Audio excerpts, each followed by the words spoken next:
start this work of gathering campaign managers and government relations professionals 9 years ago in Europe. So mostly before we work in Europe to create community for pushing more ideal democracy development and educational issues, especially in Eastern Europe and Central Asia.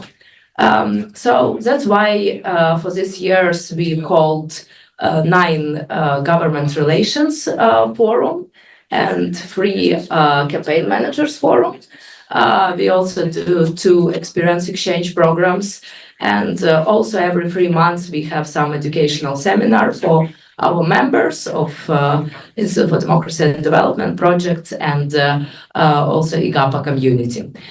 In the United States, we active last 3 years, and we are very happy that people from Latin America, United States, of course, Canada also actively join international education, and we also happy that now in our community more people from African countries, from South Africa, from Ghana, and our community growing.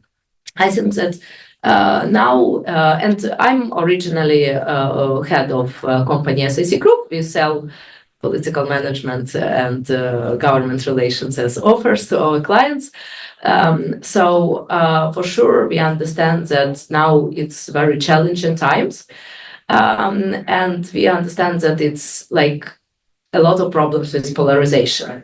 I have a short presentation before we start our interesting panel discussion with top professionals from United States. And in this presentation, I also collect some information which will be most interesting for international audience.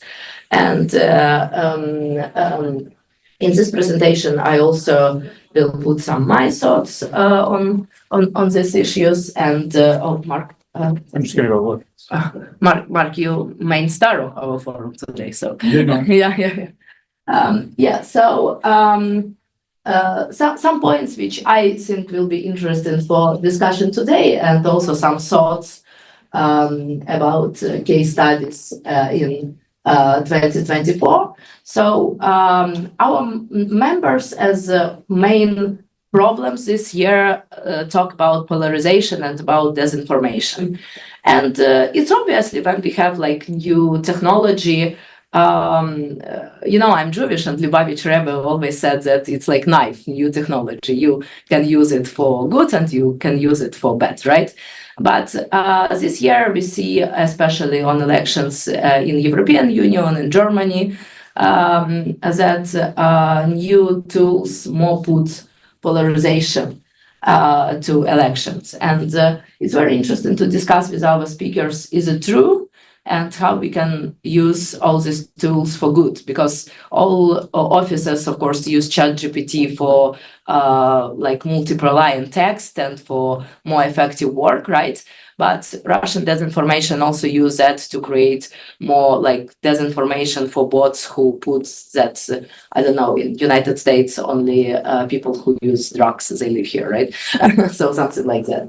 And also I want to put some attention of our international audience. Let's move to the next slide, to some campaign technologies, which may be more like obvious stuff for people who work in United States, but not obvious for people who work in Eastern Europe, Central Asia, and we have a lot of members from Ukraine, Moldova, Georgia, Kazakhstan, Kyrgyzstan, and for you, if you listen our Zoom, we have translation today, and you can use like Planet to change and to listen translation of today's conference. And we also have Q&A box, so I know that you can be like in different time zone, but if you can have also questions to our speakers or a general question which you want to discuss, please put it to Q&A.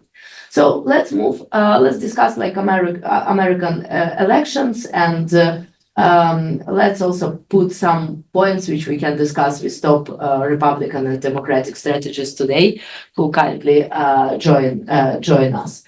Now a lot of discussion about who can better organize their volunteers, their voters, who can work with turnout. And on my opinion, now I put some examples from Democratic and Republican campaign. And on my opinion, we must talk today more about tools which Democratic Party use for volunteer engagement. Because on my point of view, it's very good tools which people in other countries also can use. And it's very effective tools for digital campaigning. Sometimes in countries of Eastern Europe and Central Asia, like pro-Russian political parties give just bribes to voters. And that's why if we will give to them direct tools which effectively work here, we can, push more like democratic candidates to be in those countries. Here I give some example from like Democratic Party gathering. Let's move forward. And also here some example. It's rich technologies which Democrats very actively use for working with volunteers and for sharing messages. It's also very good tool, which I see still not optimized in European countries. So in European countries, usually party offices, they collect people physically in office, and they said, look, now we must work more about like green technologies, right? Or we must push message about like tolerance to refugees. But it's not optimized. And on this election campaign, I want to pay attention of very good tools, which now Democrats use as tools for sharing messages to like thousands and hundreds of thousands of volunteers and influencers who taken part in campaign. And one more time, these technologies, it's like you can use in different campaigns and countries because it's not, they also buy it from commercial companies who like use this thing. And let's move forward. So technologies, I think, yeah. So here we see that, as you know, campaign now pretty challenging, and our colleagues in Slovenia said that please explain a little bit like main messages of this campaign. I want to point attention that if like Trump worked with his issues on like economical policy and conservative values, I want to pay attention also that democratic campaign based on emotion. And it's also very interesting, every conference discuss this, what is most important, to bring emotion in campaign or to bring issues in campaign. Because now a lot of like people said that, most important issue in swing states is like for somebody Israel, for somebody like pro-choice, for somebody I don't know, some economy, right? And Republican campaign now based that in Trump period, like economy was better. One more time, we not agitate for Democrat or Republican or for other political party in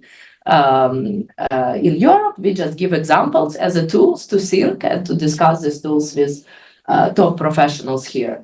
And if we will see next slide, so it also will be interesting to discuss how build this emotional connection and also how to build company with influencers. Now in United States, more than in Europe, you can work with influencers, like not with like 5 influencers or like 30 surrogates of candidates. You can use massive platforms for engaging influencers. Of course, it came from marketing when you need to sell lipstick, and a lot of ladies like post that this lipstick is the best lipstick in the world. But generally, also working with influencers, it must be with good tools. Because other way, which I see, for example, when I work with Prime Minister Tymoshenko in Ukraine, it's very hard to work with every group, with scientists, with members of political party from different region, and to synchronize this message. And here in the United States, we can take good examples of this campaign to also grassroots campaign to engage in of voters and to work in with influencers. So as I know, on last DNC, it was more than 50,000 influencers who just wrote about DNC, Democratic National Convention. So next slide. Yeah. So, I'm now taking part in a very interesting program of Atlantic Council. It's program of Austin models about disinformation and about how you can create handbooks for against disinformation. And maybe we have some. And thank you so much. And I also propose to discuss today on our conference some tools which can use for good and which can use for some data collecting or disinformation campaign. I saw a lot of direct Putin's disinformation through TikTok in African countries. They use it very actively. But sometimes TikTok also used here in the United States to push far left and far right messages to this campaign. One more time, it will be interesting to discuss with other speakers these issues and also last hearings in Congress about TikTok generally, right? Next slide and points which we want to discuss. It's of course battleground states and specific in the states because for our international audience, not obvious that in United States you can be an electoral vote, but you cannot become president, and that's why it's also interesting to discuss activities in Georgia, Nevada, Pennsylvania, and also some direct tools, which effective tools of campaigning there.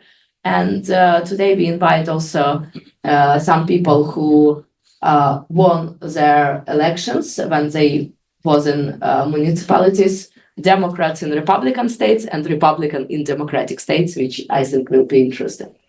So next slide, and we will move a little quicker because we must start our panel discussion. It's my also field of expertise. It's European Union, and one more time in European Union we will discuss a lot elections in Germany because last years from 2021 a lot of disinformation was against Annalena Baerbock and the Green Party. And as you see on last land elections in Germany, we see voting for far-right political forces as alternative for Germany and Sarah Wagenknecht political party.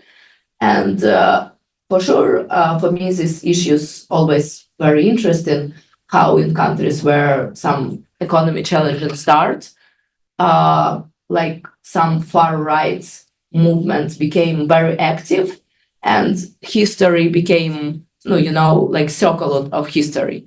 And for sure, Germany have sad story of the circle of history. So let's discuss also these issues in our panels, but one more time on some research of Atlantic Council and German think tanks, Atlantic Burke. Also, they point a lot of attention of Russian and China disinformation in Germany, and I put one example of that Annalena Baerbock wants to take widow's pension from and give it to refugees as example. Next slide. Yeah, let's move it forward. Yeah, next slide. It's also we will discuss examples of keywords and archetypes, and I ask our speakers to talk more about archetypes of campaign and is like American archetypes, it's different from European archetypes or from archetypes from India and Africa. In my opinion, it's not different, because if you warrior in every country. But let's discuss a little more this hero journey and archetype issues, and especially ladies archetype and woman leadership, because now it's very important and it's still problem in Eastern Europe and Central Asia, because women still can't be equal represent in parliaments. And if they represent, sometimes they just represent because they have quota, but not because they have fully ability to move. And it's also interesting that in Eastern Europe, ladies think that they can serve in local councils, but they can't be in parliament because it's too tough. Let's move forward. And how many slides we have? Yes, and main messages of campaign also we will discuss, I think, with Mr. Melman in first discussion, and let's move a little quicker. Yeah, and as you see, Donald Trump also do phone banking and canvassing, and he also have volunteers, but if compare like level of engagement, it's much less. So let's discuss why he have pretty strong position on economy and he have his base, but he have less volunteers. Is it just worse tools of Republicans? Because no, in my opinion, the IT system it's not works so good as Democrats, or it's something else. Maybe it's other type of engagement. Yeah, let's moving forward. Yeah, and of course, it's some examples from Germany about disinformation and how this disinformation designed. And here we show to you and also example of IE stuff of Taylor Swift. We show how for 2 minutes you can compare different visual materials and how it can be like powerful to make one more time emotion impact to voters. One example, Alternative for Germany against anti-refugees campaign in Germany this year. It's information from Atlantic Council Disinformation Lab. Okay, I think we will stop on this, and we will start our panel discussion because it's directly time. We can move, yeah. And I invite to this panel discussion Mr. Milman. So he one of the most experienced person here in the United States, and Mr. Mark, we teach a lot from your interviews and from your articles. Maybe you didn't know about it, but we really appreciate your work. Mark Melman, former president of American Association of Political Consultants and a member of organization Hall of Fame. He also a very famous researcher, and he worked not only with political figures but also with 500 Fortune companies. Also you great professional in polling, right, and in sociological research. So let's discuss some information which we put on the table about this campaign, and I'm sure that you involved to this campaign. So can we discuss your opinion, what is new in this election campaign, or it's just, you know, like from book Coelho, nothing new on this on this earth, right? And is our understanding that we have a lot of polarization and it's generally bad for democracy, it's true or false? And after that, let's discuss also new tools which potentially you use in research, because on Hillary Clinton campaign, we see that some tools of research, you know, cannot predict fully. So please, your vision and your time to explain this campaign. And is it some new tools in this campaign, or it's pretty classical one? Please, you can use it. Oh, thanks. Hello, is this on?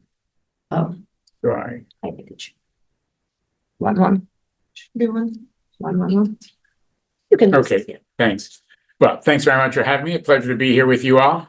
So when I was in graduate school, I had a professor who's very famous now as a graphic artist, Ed Tufte. Some of you probably read his books about the visual display of quantitative information.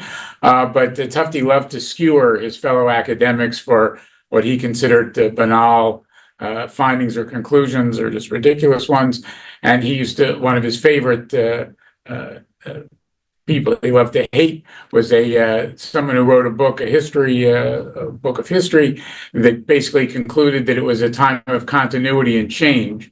And he called it all-purpose history. Every time is a time of continuity and change. But that's where I am with respect to this election. It's continuity and change, which is to say I have a fairly banal read of the election. There are a number of factors that are underlying that remain important, and Katrina mentioned some of them. So, for example, some of you who may watch CNN may see Richard Lawson, the pitchman for Penn Life Insurance, Colonial Penn Life Insurance, talks about the 3 Ps of life insurance. Sadly, there's only actually 1 P of life insurance, that's price. I have actually 3 Ps of politics: partisanship, polarization, and parity. And those 3 factors really describe, importantly, what's going on in American politics. Partisanship, most Americans have a political identity, and that political identity can be either partisan identity, Democrat or Republican. It can be an ideological identity, liberal, conservative, moderate. Most people have both, and usually they're mutually reinforcing. So conservatives are Republicans, liberals are Democrats, and those identities do more to structure our political attitudes than anything else.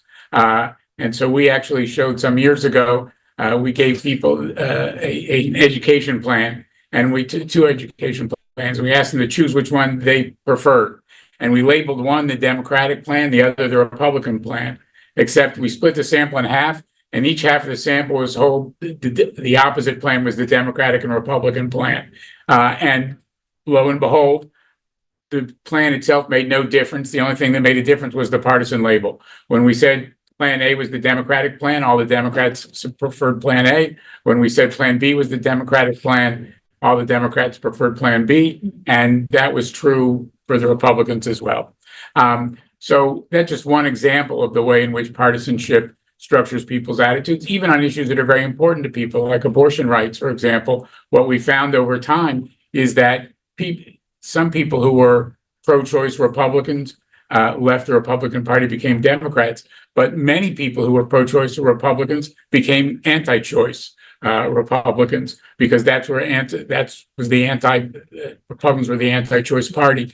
And that's true the same side on Democrats. We had anti-choice Democrats, some of whom left and became Republicans, but many of whom just changed their position on choice.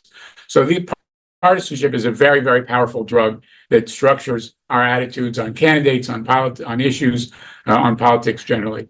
Second P is polarization, which is related to partisanship in important ways. But the reality is Democrats in this country hate Republicans more than ever before, at least since the Civil War, when they were actually shooting each other. And Republicans hate Democrats more than they ever have before. So it is not just a question of do I favor this party or I favor that party. There is, in fact, a strong distaste, a strong dislike, really almost a hatred for the other party. So people are, for example, more likely to say that they don't want their child marrying someone of the opposite party than they say that they don't want their child to marry someone of a different religion or a different race. Or there's no difference that's more important to people these days in the United States than that partisan difference. And again, it comes with an air of dislike. And that polarization makes it even harder to move back and forth. And then finally, you have parity, which is to say the 2 parties are pretty evenly matched. And so we have, if you look at the generic vote for Congress, which is a standard question, either Democrats or Republicans are ahead by 1 or 2 points. If you look at the national presidential vote, either Trump or Harris is ahead by 1 or 2 points, but very, very evenly divided. And if you look at the actual votes cast in the country, pretty evenly divided. So those 3 Ps do a tremendous amount to structure politics, and that's exactly what we're seeing in this campaign. Democrats are backing Harris, Republicans are backing Trump. There is a great deal of antipathy between the Trump forces and the Harris forces, between the Democrats and the Republicans. And the two parties, the two candidates are at rough parity. That is about equal numbers of voters supporting each. So on the one hand, you have these very, very important factors, underlying factors that are continuities. But you also have some differences here in this election. What are some of the key differences? Well, first of all, you had a major change in the course of this election at the top of the ticket. And the dominant fact, I should say, about this election, other than the one about the Biden-Trump election, was fairly or unfairly, right or wrong, and I happen to believe it was wrong and unfair, but regardless of my belief, the majority of Americans believe that Joe Biden was incapable of executing the responsibilities of his office, physically, mentally. Again, I think that's totally wrong, but that's what most Americans thought, and that was the other critical factor besides partisanship, polarization, parity that was really shaping the electoral environment when Joe Biden was there. That was the central fact. And all of a sudden, that's off the table. All of a sudden, Joe Biden is no longer the nominee. Kamala Harris is the younger candidate by far than Donald Trump, by a meaningful number, let's put it that way. Trump is the one that looks detached from reality and perhaps unable to function properly.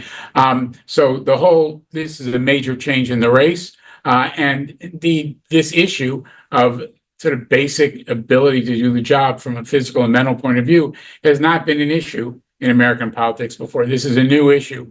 When John F. Kennedy ran against Richard Nixon, there were lots of issues. When George Bush ran against Bill Clinton, lots of issues, but nobody, whether someone was out of touch or not in touch, whether they were moral, immoral, but we've never had this issue before, whether this candidate, one candidate or the other, is basically capable of doing the job from a physical and mental point of view. So again, that's a brand new issue on the table, if you will.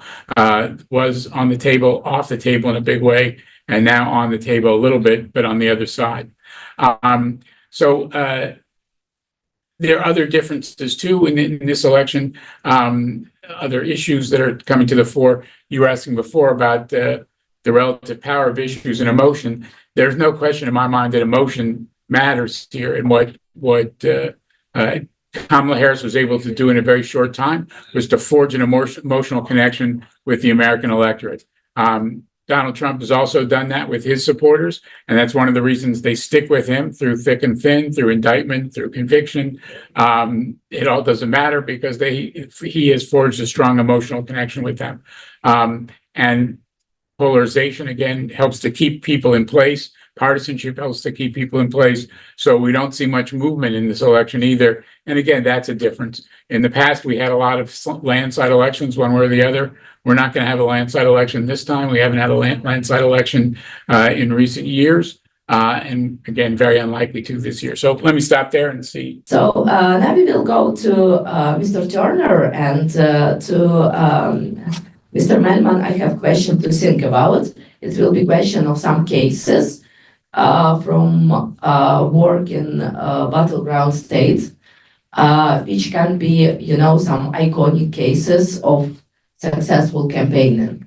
And maybe you can put, like in these two cases, two tools which, work well. So is it like pretty classical tool, we do canvassing, but canvassing when minorities, like do canvassing for minorities, right? Or something like that. Or maybe some issues which connect with directly state, like issues on fracking discussion. So you can think about that, and we will go to lobbyist, Mr. Turner, by Zoom. If our tech team can help with that to connect him, I will shortly discuss. So Mr. Turner, one of the best lobbyists in United States, and I guess that his firm declare one of the biggest incomes in this field, which is also good. So he's principal of BGR International Practice and former chief of staff of U.S. Senate and House, providing valuable insights and support for commerce financial service. So he will participate online, and BGR, it's company who also from my experience work with a lot of international clients and with clients from Eastern Europe also. So thank you so much for your valuable time. I know that this time is very hard for both of our speakers, but thank you so much. And I have a question to you. In Europe, a lot of companies who do election organizing, they also do government relations. Because it makes sense, you know people, you organize elections for them, and after that you can provide some government relations services. And if you see registration of such companies, for example, in Slovenia, where our member creates Slovenian Association of Government Relations, or people who now will register in Ukraine, it's the same people who famous campaign managers, and they also main lobbyists. In United States, it directly different sectors of business, right? So campaign management business and government relations business. Is it happens because it's bigger market, right? Or why it happened in this type of existing? It's very interesting for our participants from Europe, and also a lot of people who not so familiar with foreign intelligence registration and with difference between lobbyist work and some media work and work of forming opinion, without direct lobbying. They can't understand, also what is work of lobbyist on election campaign. Because technically, lobbyists can't work on the election campaign, but we understand that some industries do a lot of donations to candidates, and these candidates have in their programs issues which connect to these industries, and it's generally lobbying. So can you explain these issues for our American, but also for our broad international audience? And one more time, thank you for your time today. Yeah, thank you for asking me to participate. I'm sorry I can't be with you in person this morning, but it's good to join virtually. It's good to see you, Mark, as well. I would say in the U.S., we probably have perhaps among the most regulated lobbying regime that you see anywhere in the world, perhaps with the European Union, and then Canada perhaps close behind, and then anywhere else you see a distant third or fourth place, and most other areas of the world really non-existent. The two major laws in the United States where you see lobbying and government relations work regulated, you have something called the Lobbying Disclosure Act, and then as it pertains to international work, whether it pertains to foreign governments or political parties or foreign individuals, you have something called the Foreign Agents Registration Act, or what is commonly referred to as FARA. And you don't typically see lobbyists directly involved in campaigns, but you do see them active through donations, as you rightly pointed out.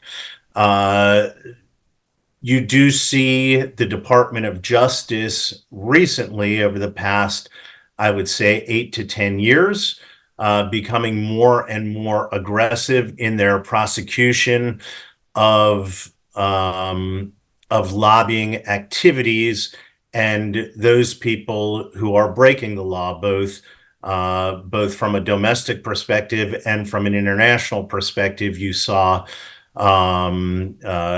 President Trump's very first national security advisor, Michael Flynn, be accused of breaking the Foreign Agents Registration Act. He only served in the government for a matter of days before he was ultimately forced out. You've seen former elected officials be accused of violating the Foreign Agents Registration Act. You just saw a member of Congress be accused and convicted of violating this law. You've seen currently the mayor of New York City accused of violating this law. So you have seen an uptick of activity by the Justice Department of aggressively prosecuting those people who have been accused of violating this law. So the U.S. has a very stringent, as I said, regime of laws, both how we regulate lobbying for domestic companies and individuals, and also foreigners. And you tend not to see individuals who are involved in lobbying actively participate in campaigns, except in a very important way, by donating money, hosting fundraising events, and I would say critically, letting candidates for office know their positions on public policy and what they view as important should candidates get elected. You've read stories about Kamala Harris talking to Wall Street executives. You've heard about Donald Trump hosting oil executives at Mar-a-Lago and soliciting money from them. That's questionable about whether he made commitments in exchange for campaign donations. That is clearly against the law. It's questionable whether he made, quid pro quo commitments. But you do, hear about candidates for office meeting with donors, and in those meetings, they do, express their views on matters of public policy. And perhaps I'll stop there. So I have additional questions to you to think, and we will come back to Mr. Melman about case study, and maybe you can think like 5 minutes about this question and give to us some information of that. So is it a problem that American elections became more and more expensive every year? So sometimes it's like $2 billion, so it's like budget of a lot of countries. And do you see like problem as a lobbyist in that? Because generally in this situation, or government officials think not about meeting with voters, but they more thinking about fundraising. And I heard from some members of Congress that they spend 80% of their time only to fundraising. So it's first question, and second question to you to think and answer after Mr. Mark.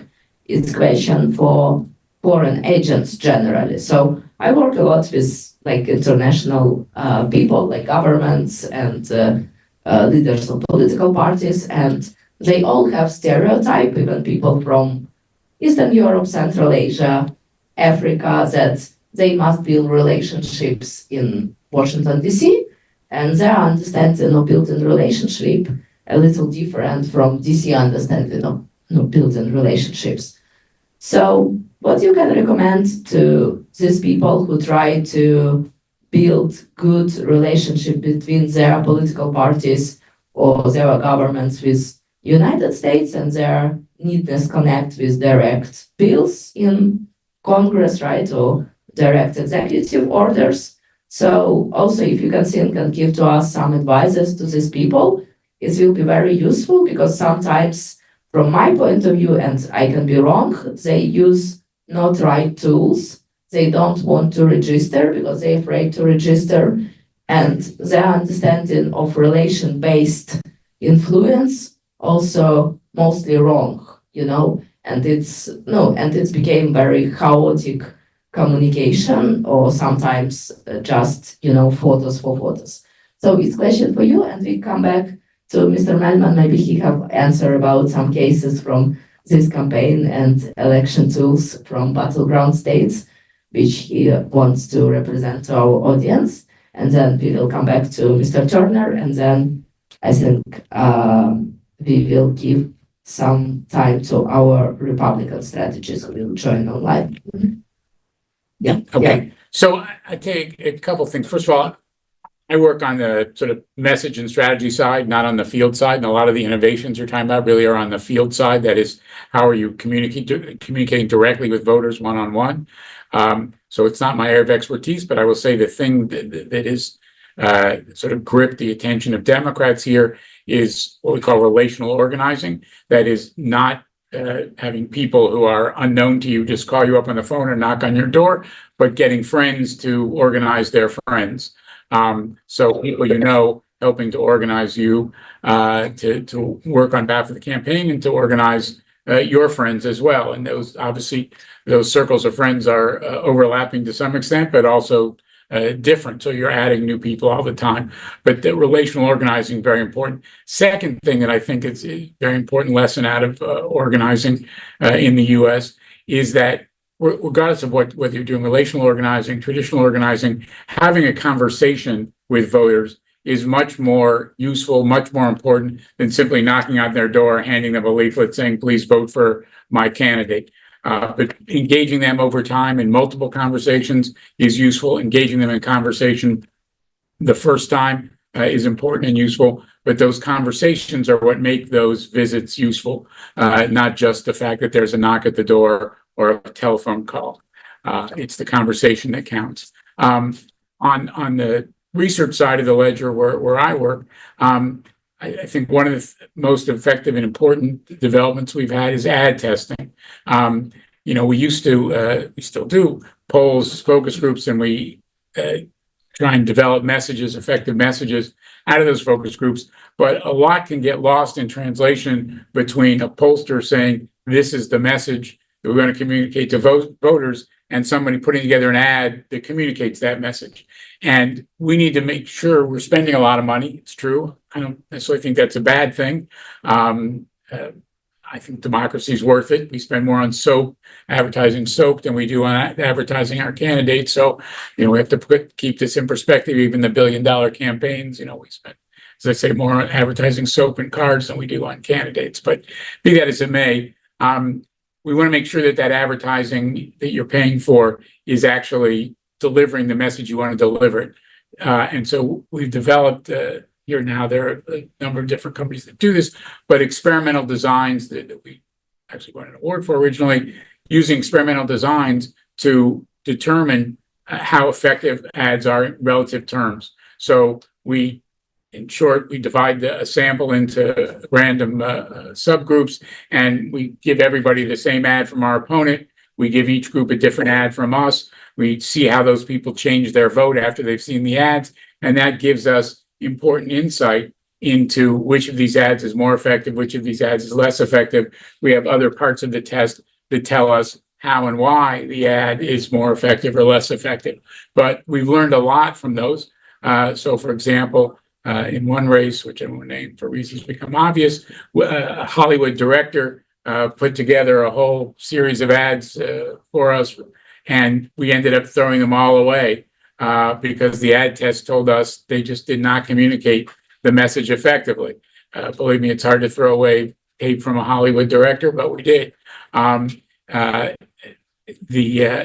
late Harry Reid's race in 2010, some years ago, but very difficult race. But we did a bunch of negative ads against our opponent, and people said, you know what, the ads didn't work. And why? Because they said nobody could be that crazy as you're portraying your opponent. Well, she in fact was that crazy, but it meant we had to change how we were doing what we were doing, how we were trying to communicate it. We still communicated the negative message, but we did so in a different way that tested much better. So again, ad testing, which hasn't gotten much attention outside the United States. Whenever I work outside the US and I talk about ad testing, people think I'm coming from Mars. They'd never heard of it before, but that's a very important technology here that's used now up and down the campaign ladder, and really a very important tool. When you talk about ad testing, you mean neuromarketing research, no, when you understand attention with eye tracking, or that's one form of ad testing.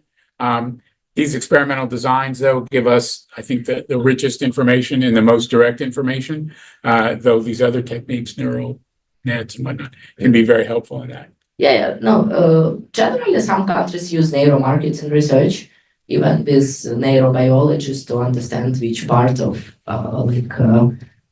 but it's very expensive, and I think I'm not sure that in every country you can do it by law, but I reckon it's very good also technologies. We originally used that in Ukraine for advertising campaign for presidential campaign, and from our 30 seconds advertising, like 12 seconds was generally not useful. So, like for our international audience, it's very important to understand. And you put no like 100 millions to this ad on TV, and if 12 minutes, so people said that it just was like a lot of visual, which looks nice, but it's make no response and no emotional response. And you can keep like 20 millions back if you test it good. So it's very interesting issue, and Or get a better ad. yeah, you all get better ads. Yeah. Because sometimes people who create it, they said, "Oh, we create a super product and don't touch our product, but we must pay for this product, right?" And so, it's not a Cannes festival. We must test that. It's very interesting issue, and we must put more and more on our conference these issues, because some people ready to pay for products, they're ready to pay for a lot of billboards, but they're not ready to pay for testing because they think that it's expensive. So let's come back to Mr. Turner with one more question to him. I hope he have answered to us about advices for foreign governments, because now they may be watching us or their representatives and said, how to build new relationship with new administration, what tools to use, if it makes sense to come to some events or make some photos, or it must be in different way. So can you give to us some direct algorithm and advices for them as experienced lobbyists? And the second question to you was also the same as to Mr. Manman. Is American elections too expensive for now? Well, I'll take your second question first. I think probably yes, we probably run our campaigns too long. They're never ending. Somehow the United Kingdom is able to dissolve Parliament and in about 45 days have a national election, and stand up a new parliament pretty quickly. And it seems that U.S. elections are never ending, and perhaps that's a good thing for people who are in the industry that Mark and many of my other friends are in. But I don't know if that's a great thing for the American people. It's, and really for elected officials, members of the House of Representatives. And when you get to be as old as I am, I have friends now who are members of Congress, people who I went to college with who are now members of Congress. And, some of them will get elected or reelected on November 5th, and they will start fundraising again for their next election 2 years from now. And instead of being focused on what the people have elected them to do, which is governing and writing public policy and trying to solve problems, they'll be spending half their time, or maybe more than half their time, raising funds for their next election. And I don't think that's I don't think that's a good thing. There is something very, very perverse about that. We used to have some type of public funding for election, and that's pretty much an historical anachronism at this point. Candidates don't use public funding anymore. We're now upwards of several $billions being spent now on presidential races, and tens of millions being spent on Senate races. And at the end of the day, I was saying to a colleague of mine, and I'd be surprised if Mark disagrees with this. There are not going to be Senate races in this country that are won or lost because of a shortage of resources. The amount of money that is being spent right now in the state of Montana, which is by population one of the smallest states in the country. You're talking about a state that's got a population of less than 2 million people, and the amount of money that's being spent there is obscene. Is really obscene. The battle over one Senate seat, tens of millions of dollars. You think about the amount of money per person that's being spent in the state of Montana. It's just offensive, and really unnecessary. And you think where else those resources could be spent. And I'm giving away my partisan lean here. I'm a Democrat, but if anybody went onto the BGR website, you could learn that from reading my biography. I've spent my career working for Democrats on Capitol Hill before I came to a lobbying firm. And I came to it's a bipartisan lobbying firm, but a more Republican firm than a Democratic firm. But I think about where these resources could be spent if they weren't being spent on campaigns, and it's pretty amazing. So it's a long answer to your question about do I think we're spending too much on campaigns in the United States? The answer is yes. Do I wish campaign season should be shorter? The answer is yes. And come November 6th, whichever political party loses the presidential race, you can be sure that the conversation will already be starting about who are the likely candidates who will run in 2028. If Donald Trump loses, people will be talking about, is J.D. Vance the front runner for 2028, or is it Nikki Haley, or is it Ted Cruz, or is it Ron DeSantis? And if Kamala Harris loses, the same questions will confront the Democrats. Is it Gavin Newsom or Cory Booker or Gretchen Whitmer? And we'll be 4 full years away, and that conversation will start. And people will start talking about the gubernatorial races for 2025 in the state of Virginia and the state of New Jersey, and it's never ending in this country. So that was a little bit longer, and that was your second question. So we now understand that all people who are now searching for bigger contracts must go to Montana. We got that. It's important for our market. It's important. The second question is advisors for foreign political forces who try to make relationships, but sometimes, on my opinion, they do a lot of mistakes. What's your advice to them?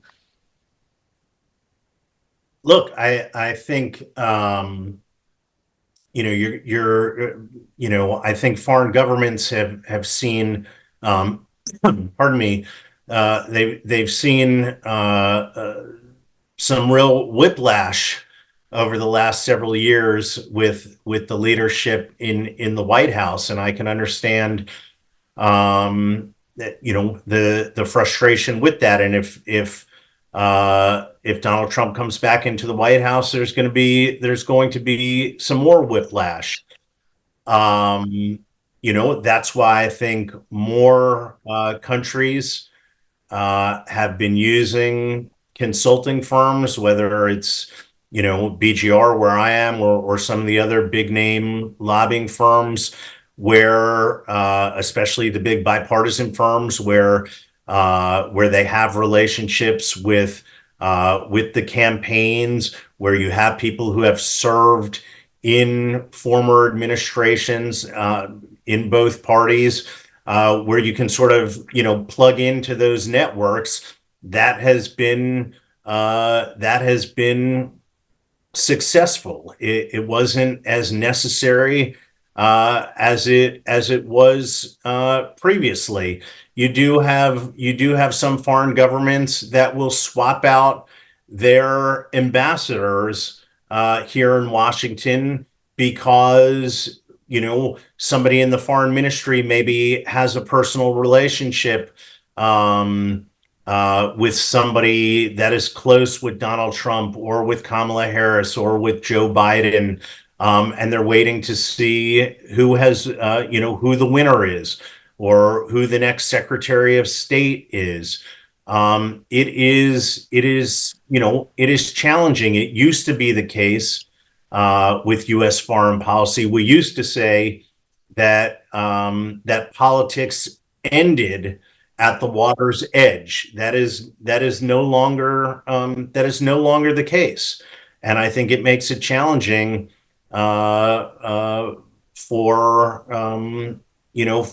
our foreign relationships. It makes it difficult for our diplomats abroad as well. So a lot of our time right now, especially in the practice that my background is foreign policy, where I spent most of my time when I worked on Capitol Hill, was in the foreign policy arena. I worked for two different chairmen of the Senate Foreign Relations Committee. A lot of my time right now is talking to our clients in the foreign policy realm to talk about what could be expected from a potential Harris administration or a potential Trump administration, who might be shaping a next Trump administration or a next or a Harris administration, who could be potential secretaries of state, national security advisors, director of national intelligence, potential secretaries of defense, and what would that mean to the transatlantic relationship, the trans-Pacific relationship, the U.S. role in the Middle East, etc. There's going to be a lot of discussion about this over the coming months. Thank you so much. Thank you for your insights, and hope to see you on our Government Relations Forum, 10th International Government Relations Forum. It would be my pleasure. I appreciate your thinking to include me. Thank you so much. We will continue to educate people worldwide how it works ethically and in the right way. Thank you so much, Mr. Turner. And last 3 minutes for Mr. Melman before I put word to our moderator, Paolo von Schirach, our partner from GPI and Bau University. Mark, last your 3 minutes is important issue. How in big political parties, as for example Democratic Party, strategic department work with people who use who do technically this job, who do work with influencers, who do advertising, because I see that in some cases in Eastern Europe or even in Europe, when it's new political parties, it's totally mess between people who do strategy, message box and testing, and people who do work in the fields, and people in regions, in states, who have their own logic, and they said, we know better what is better for our region and state. So how technically this management work that it's effective? So it's your final issue, it's impossible. Sure. Let me talk for 1 minute about that and 2 minutes about some points that were raised a moment ago. This is a command and control issue. Campaign should have a strategic center that takes in information from the field people, that takes in information from the states or the provinces, that takes in information from the polling kind of research. It takes in the candidates' preferences, the party's preferences, but out of that central strategic core should emerge a strategy which everybody agrees to and which everybody implements. And there may be a decision to let for a particular group of people, whether that's a demographic group, whether it's a geographic group, we're going to have a different strategy for that group, but that's fine. that can happen, but that has to be part of the central coordinating function. Nobody should be a freelancer. Nobody should be saying, well, yeah, that's what you guys are doing over in the rest of the country, but here we're doing this. That is exactly the wrong way to run a campaign. Just to go back to the Montana issue for a second, I will just say, as wearing another hat, I'm a PAC director. We wanted to get involved in that Montana race. We were told there are 12 billboards left to purchase in Montana. That is the only thing. You cannot buy a television ad in Montana. You cannot buy a radio ad in Montana between now and the election. You cannot add additional direct. The only thing you can do is buy one of 12 or more, 12 billboard. Must be expensive. Very expensive, and not very well placed. But I want to go back to my three P's because they are informative here. Why do we have these long campaigns, unending campaigns? Why do we spend so much money? It's parity and it's polarization. Polarization because we now live in a Manichaean world where Democrats look at Republicans and vice versa and don't just say, yes, they want to spend a little bit more, or spend a little bit less, or tax a little bit more, or tax a little bit less. It's a battle between good and evil as far as they're concerned, as far as we're concerned. Democrats think what Republicans want to do is evil. Republicans think what Democrats want to do is evil. And so the stakes are so much higher, are perceived to be. They may not be, but they're perceived to be so much higher than they were before this polarization set in so deeply. Second, parity. Every battle now, every seat, every piece of legislation is about control of the chamber. There are about 40 years, I remember correctly, when Democrats controlled the House and Republicans thought they were never going to control the House anymore. So they were happy to cooperate with Democrats because the only way to get anything done if you were a Republican was to cooperate with Democrats. Now it's clear that the House can go either way. It's pretty evenly divided because the country is at parity between the parties. And so every single debate on every single issue, every single vote on every single issue and every race is a matter of control of the chamber. Who's going to control the Senate? Who's going to control the House?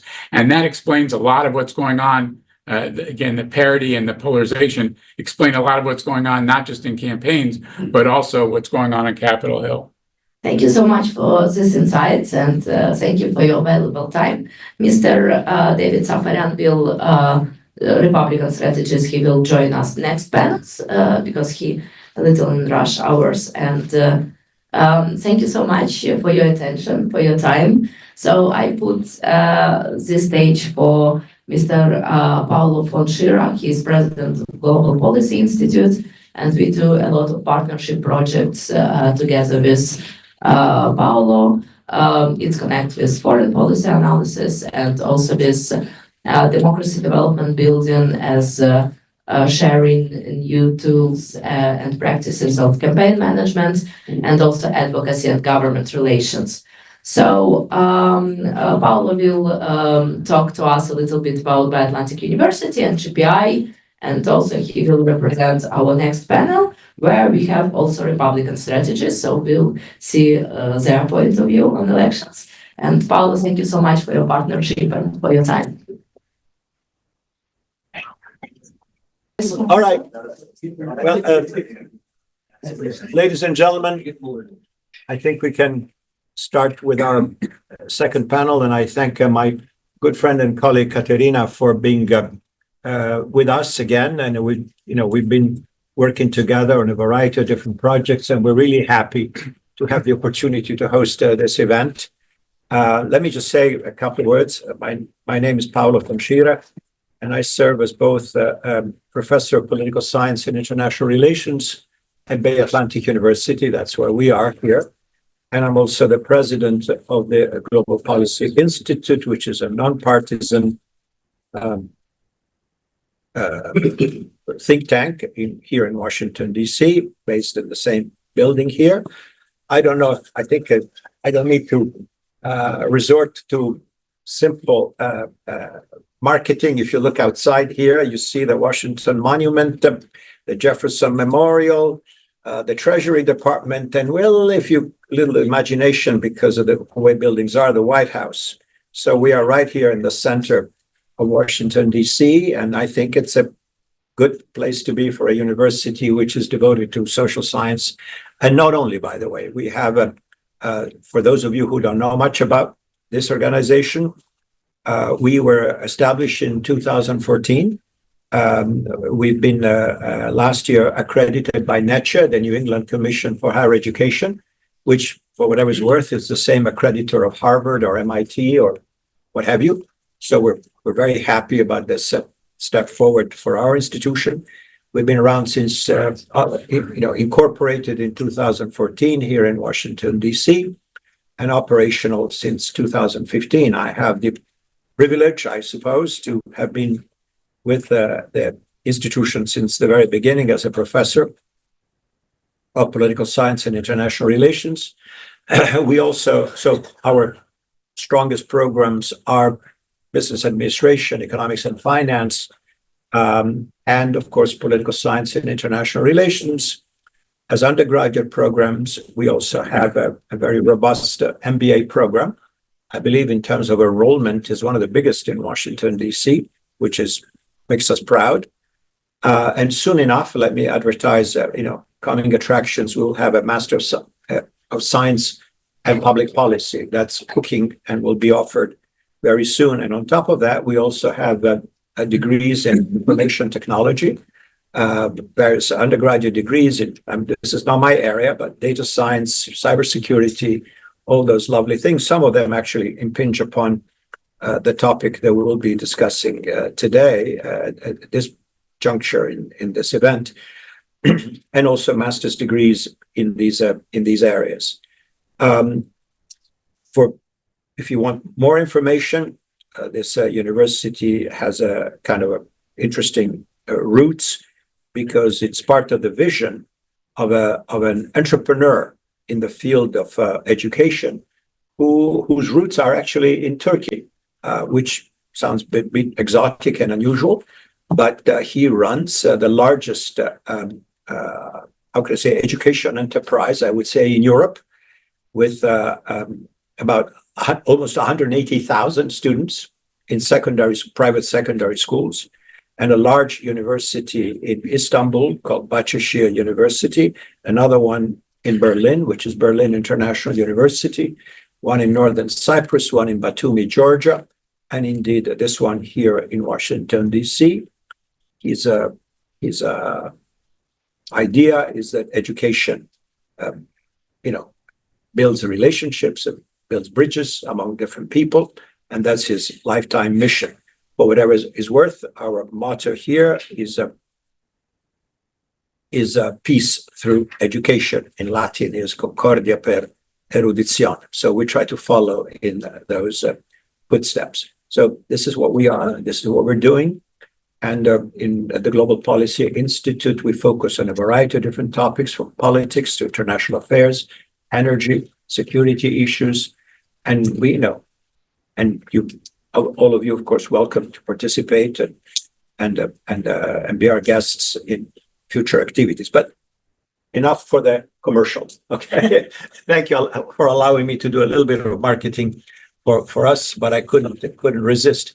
So today, rather now, we're approaching the issues from a different perspective, and it's about techniques, about how technology affects elections and campaigns and what have you. And we're fortunate to have with us, I understand this is the streamlined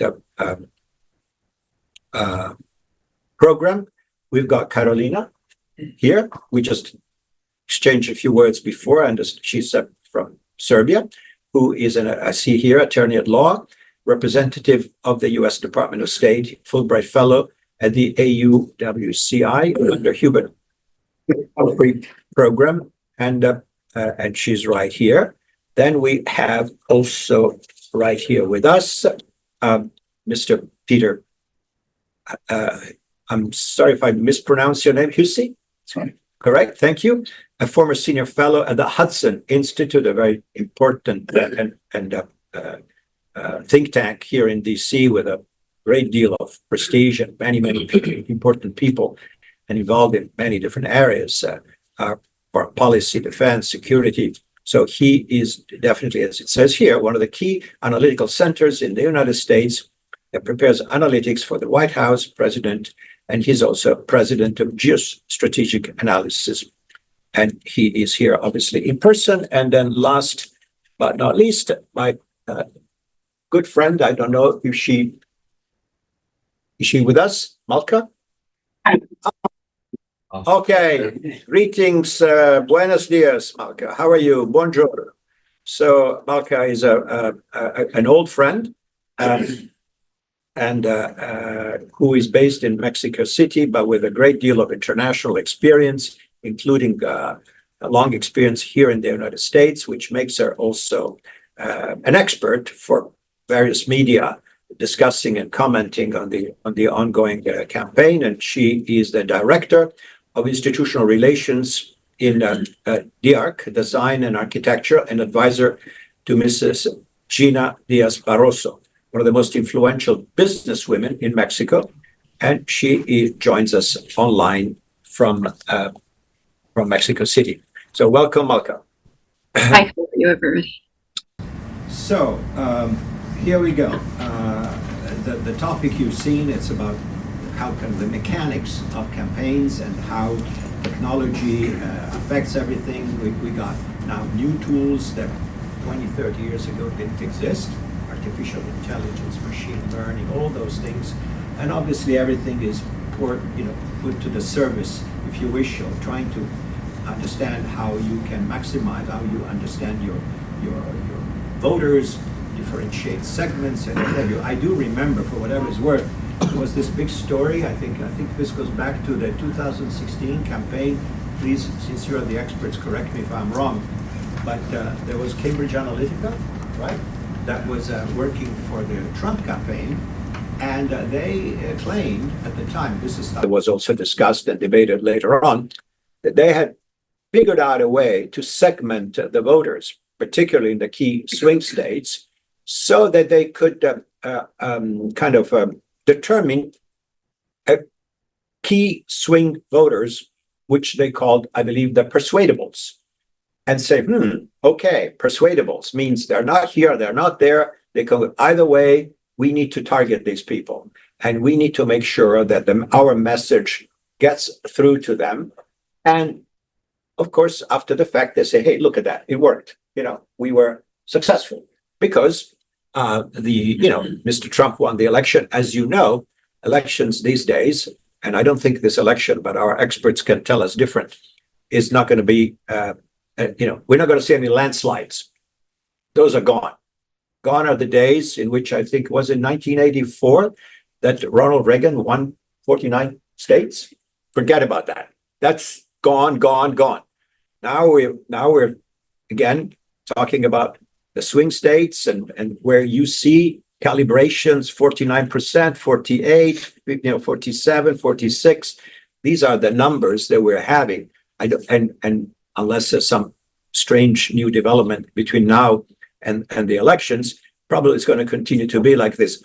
All the more reason why effectiveness of campaigns is even more important. If you can win or lose a state by 10,000 votes, which is pretty much where we are in many of the swing states, well, then you really have to do your very best to get those 10,000 votes. And whatever technology, whatever instruments may be available to you, you try to exploit them to the maximum and do as the previous panel said, about the elections in Montana, small states, small populations with millions and millions of dollars for one Senate seat, which could be critical because that may determine switch, of majority between Democrats and Republicans controlling the Senate, which is not a small thing, particularly, if you win the White House, but you have a Senate in the headed by the other party, well, there it becomes very problematic to have all your people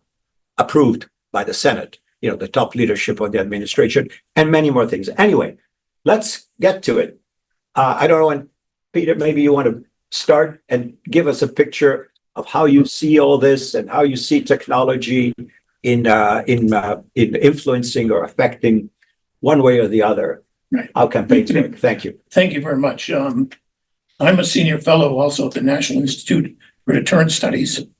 And what we do is, if there are not consequences in international policy, when rogue states and China, Russia, North Korea, Iran, I call them the brothers mayhem.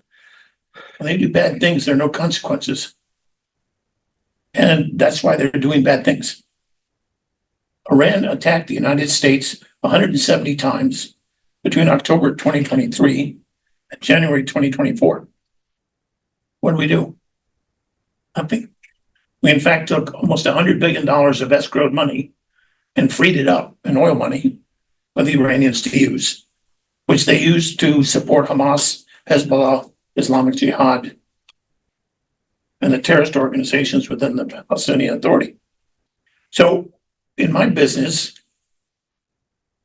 foreign policy and security policy are my interest. And the question is, the think tanks that I know actually produce extraordinarily good stuff.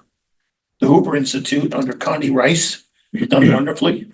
Nadia Shadlow, who is Trump's deputy national security advisor, is at Hudson. They've both recently written about, look, the world is deteriorating and what to do about it. The problem is how to get that information to the voter. And we have a problem. Why do we raise so much money? What's the key? Congressman Norm Dix was a Democrat from Washington State. He was chairman of the Defense Subcommittee of Appropriations. Wonderful man. He told me once that, Peter, we raise money because we need, and to do that, we need a dragon to slay. But we never slay the dragon. Because once we slay the dragon, like fix welfare, fix Social Security, do something about the budget, then we can't raise money anymore. So you don't see votes in Congress to solve something. In fact, majority leaders and speakers avoid like a plague tough votes because they know the other guy is going to use it against you. So they vote on things like, okay, we're going to change the name of a post office, or we're going to have the year of the dog or something, or they do something that, whether abortion or some issue where their party is 99% for it. It's a good vote, no problem. But the other guy, they don't want to vote on it. So you have a real problem when you have to spend your time raising so much money. So how do you get think tank information to the voter? Rush Limbaugh called them low information voters. What he meant was they don't have time to read a 35-page paper from the Hudson Institute. They're taking their kids to school. They got 2 jobs. Look at the numbers. Almost 100% of all the new jobs in America are taken by people who are not native born, meaning they're legally immigrants or illegal immigrants. And it's almost 99%. That's never happened before in American history. People are having to work 2 and 3 jobs to make ends meet on top of the 20% inflation we've had since 2001. And so they're busy. And so what they get, as Dan Bongino points out, they get sound bites. And when a candidate messes up. And my view is that's trivia. Got nothing to do with anything.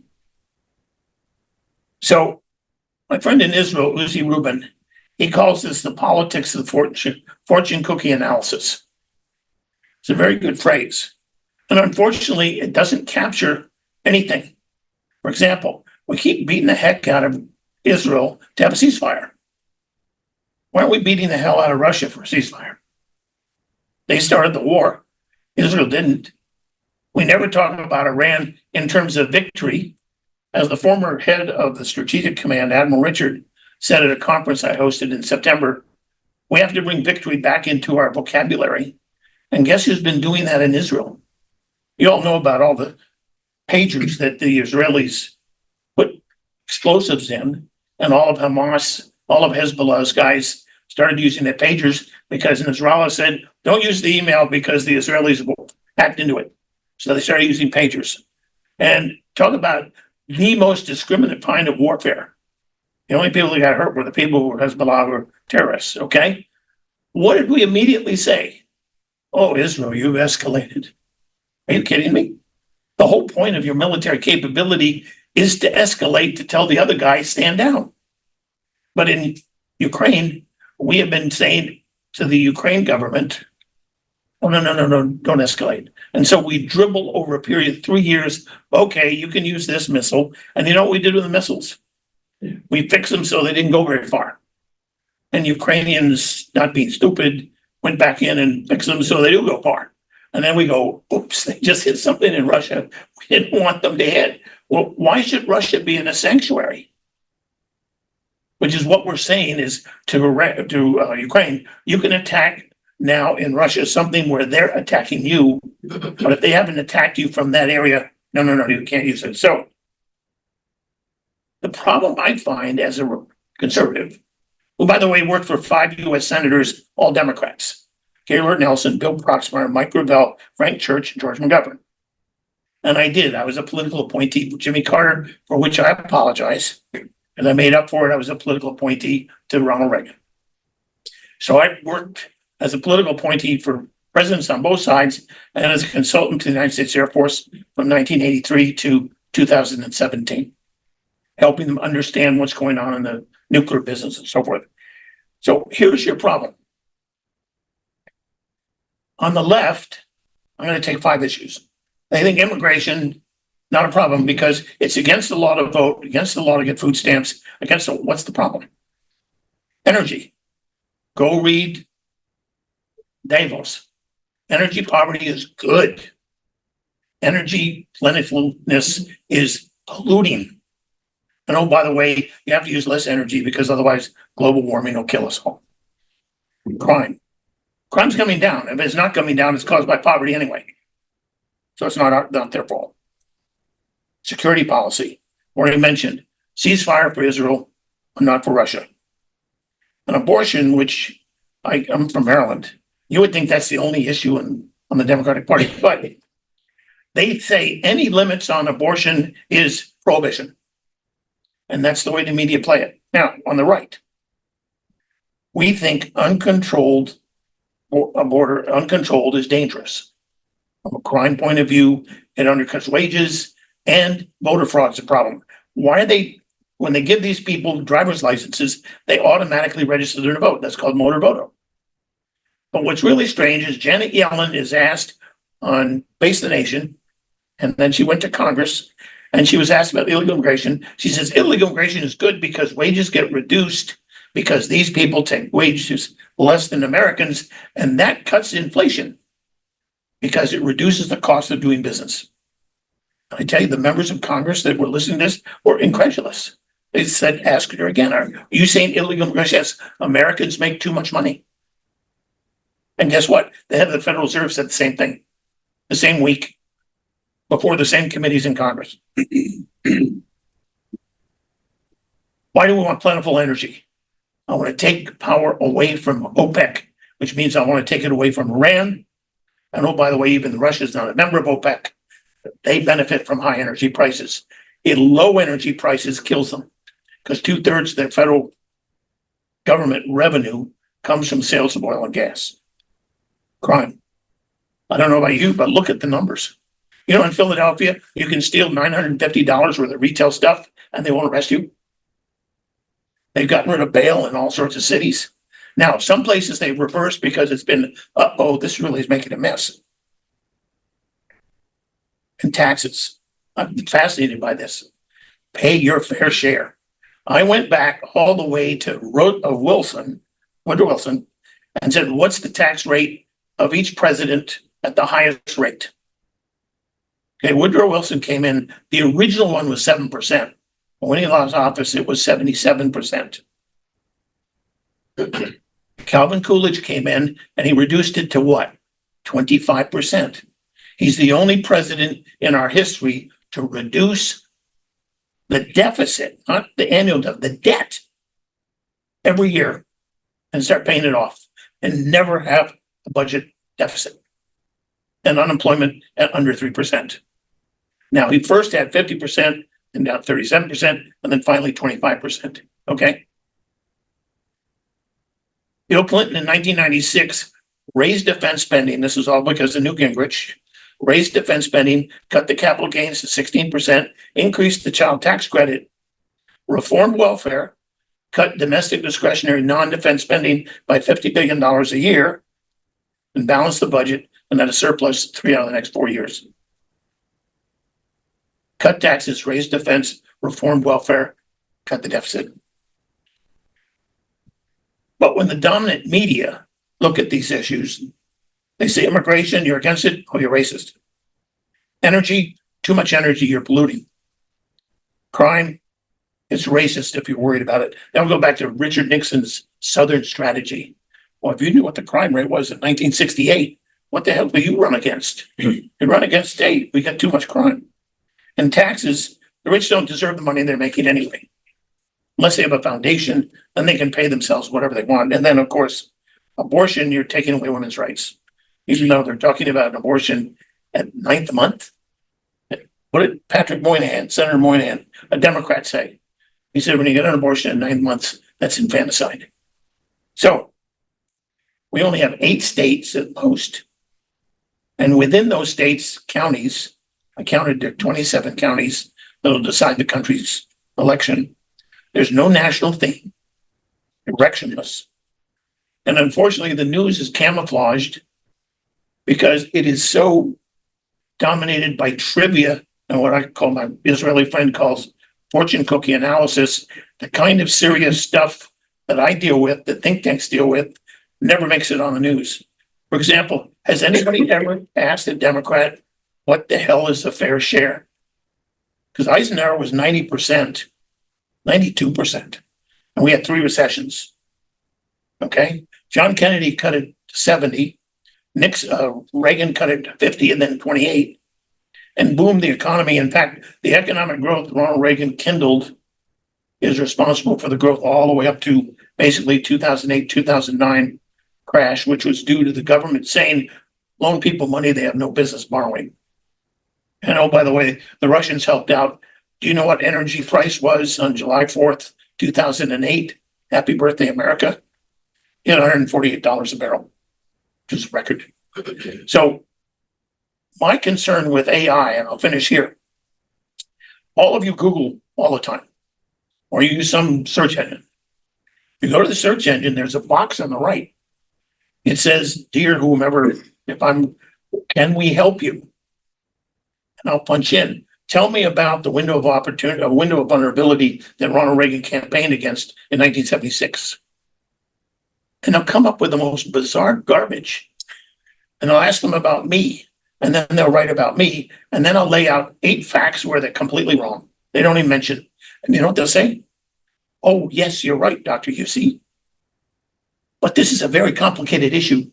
And then they'll repeat exactly what they said in the original message, paragraph after paragraph after paragraph after paragraph. And then you come back and say, you didn't answer the question. Dr. Yussi, this is a very complicated question. And then they'll even say, you have to understand, I'm not a person, I'm artificial intelligence. And I'm just getting the information I have available to me. And there's the problem. I could care less about artificial intelligence. It just means I can use 25 encyclopedias instantaneously and get all the garbage that's in there, and I just have more garbage. But does it mean I'm going to go talk to Victor Davis Hanson or Natalie Shadlow? No, because it doesn't tell you what's good and what's not. Okay, it doesn't tell you go to the Center for Immigration Studies because they're the most unbiased, most honest people when it comes to immigration in America, or the Federation of American Immigration Reform. Okay, so artificial intelligence doesn't tell you anything about what quality of the stuff you have. You're still going to get fortune cookie analysis, which is designed to slay the dragon because you got to raise money, but you never slay the dragon, so the problems persist. And they're all got an energy crisis, a crime crisis. Jesus, most Americans just say, sorry, I gotta go work. I'm out of here. And so we make it very difficult for people to pay any attention because all they see is people throwing bombs at each other. And my view is the media bias is so bad. I have a brother who told me he doesn't watch MSLSD because he says they're too wild, but he watches CNN. They're the same, to be honest with you. Okay. So I don't know how to clean this up. Artificial intelligence won't do it. The fact that we can concentrate on 5 voters in one county, that just makes it worse because their message to them might be good, but it doesn't go to anybody else. So there is no national campaign. There is no sense of what direction we should go. The American people, by what, 70%? say the country's going in the wrong direction. And what does Kamala Harris say? She's asked, anything Joe Biden did in the last 4 years, you'd reverse? No. But then he says, we got to go in a new direction because she knows the polls show everything's going in the wrong direction. But as a new direction, what are you going to change that you already did? You were vice president. It wasn't like you were a governor somewhere. Everything we did in the last 4 years is okay, but you want to go in a different direction. I said, turn the page. Do you have any doubt the American people are confused? Absolutely confused. So in there. Well, thank you. Well, thank you for the broad range of issues you brought up. Now, to make it simple for you, since you're coming from Europe, what is your perspective on all? Can you give us a sense of how you see all this, given where you're coming from, and being exposed to this? I don't know how we call it, the circus, the cookie, the fortune cookie analysis, the media frenzy, the bombardments of ads, and on in a country which, like it or not, is at this point almost evenly divided between Democrats and Republicans, for better or worse. That's where we are, and we will see what happens on November 5th. So what's your take? Thank you very much. Thank you for having me today. It's a pleasure to see all of you. So I will bring this focus to, as we were talking about swing states, and also how AI impacts the voters, how we can bring more voters, and especially those who are abstinent, whose votes are usually left dismissed. So I believe we have to find balance in using AI. And this is especially, I will draw our attention to first-time voters and young adult voters, who, like this, for these elections, will have millions of Americans who will vote for the first time. So where these votes will go, and it will help especially in these swing states. But what we had up until now, and I will just bring this example from recent European elections for the European Parliament, which are in Europe considered to be how we call it third level elections, because in every country you have like the most important ones are presidential, then elections for the parliament, and then on the very low third place takes these European elections. And we see this trend that very few people vote, actually. We have considerably lower number of voters for European elections. And there is one case from Croatia where we had an independent list of just to bring one information, is that in the European Parliament in last session we had more people named Martin than younger than 30 years old. So only 6 people were younger than 30. So the campaign mostly ran around how to bring these young voices to the election. And this example from Croatia and independent list, where 12 mid-20s candidates, they started the campaign from scratch. So they were not politically involved. They were not not member of any political option. And they started just with their social media, with zero budgeting. And the results they achieved in only 2 months of campaign are impressive. because they, of course, at the end, they couldn't manage to reach these 5%, but they were very close to that. They had 4.8% of votes, of total votes. But what was interesting thing is that most of their voters, 80% of voters for this independent list were young people between 18 and 20 years old. So if we bring here AI perspective and how to garner the attention of these people, it means that we have to go to the places, to spaces where these people are, right?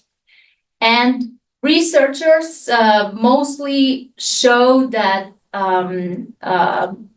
where young people get all of these information about politics, about legislation, and all the things that could be maybe boring for them. 80% of them told that they get their information not from mainstream media, not from radio, but from TikTok and Instagram, which means that if we want to get the attention of these people, we have to go to these spaces. And this is exactly what independent lists from Croatia did, and they really got impressive results. And there is also another example from Cyprus as well. So if we compare here, why I believe we have to use AI, but in balanced way. We cannot completely rely on it, as a professor says. So, and what we can see today with both Republicans and Democrats, they are all present in Instagram and TikTok. But the way how they run the campaign in these platforms is not that much different than how they run it on mainstream media. So, and young people and first-time voters, they escaped from mainstream media because it's boring for them. So here I believe how we can bring these voters who maybe will decide the elections, especially in swing state countries where it's a very tight race, is to read this message from young people who say, we don't want you to talk about us, but we want you to talk to us. We could definitely see some improvements in campaigns of both candidates, both political candidates, where they also do some interviews with influencers, because influencers on social media can help to bring more attention to the candidates. And also all of these campaign management was helped by using AI. So I wanted here to explain that if we use it in a balanced way, not completely to rely on it, I believe it can be helpful.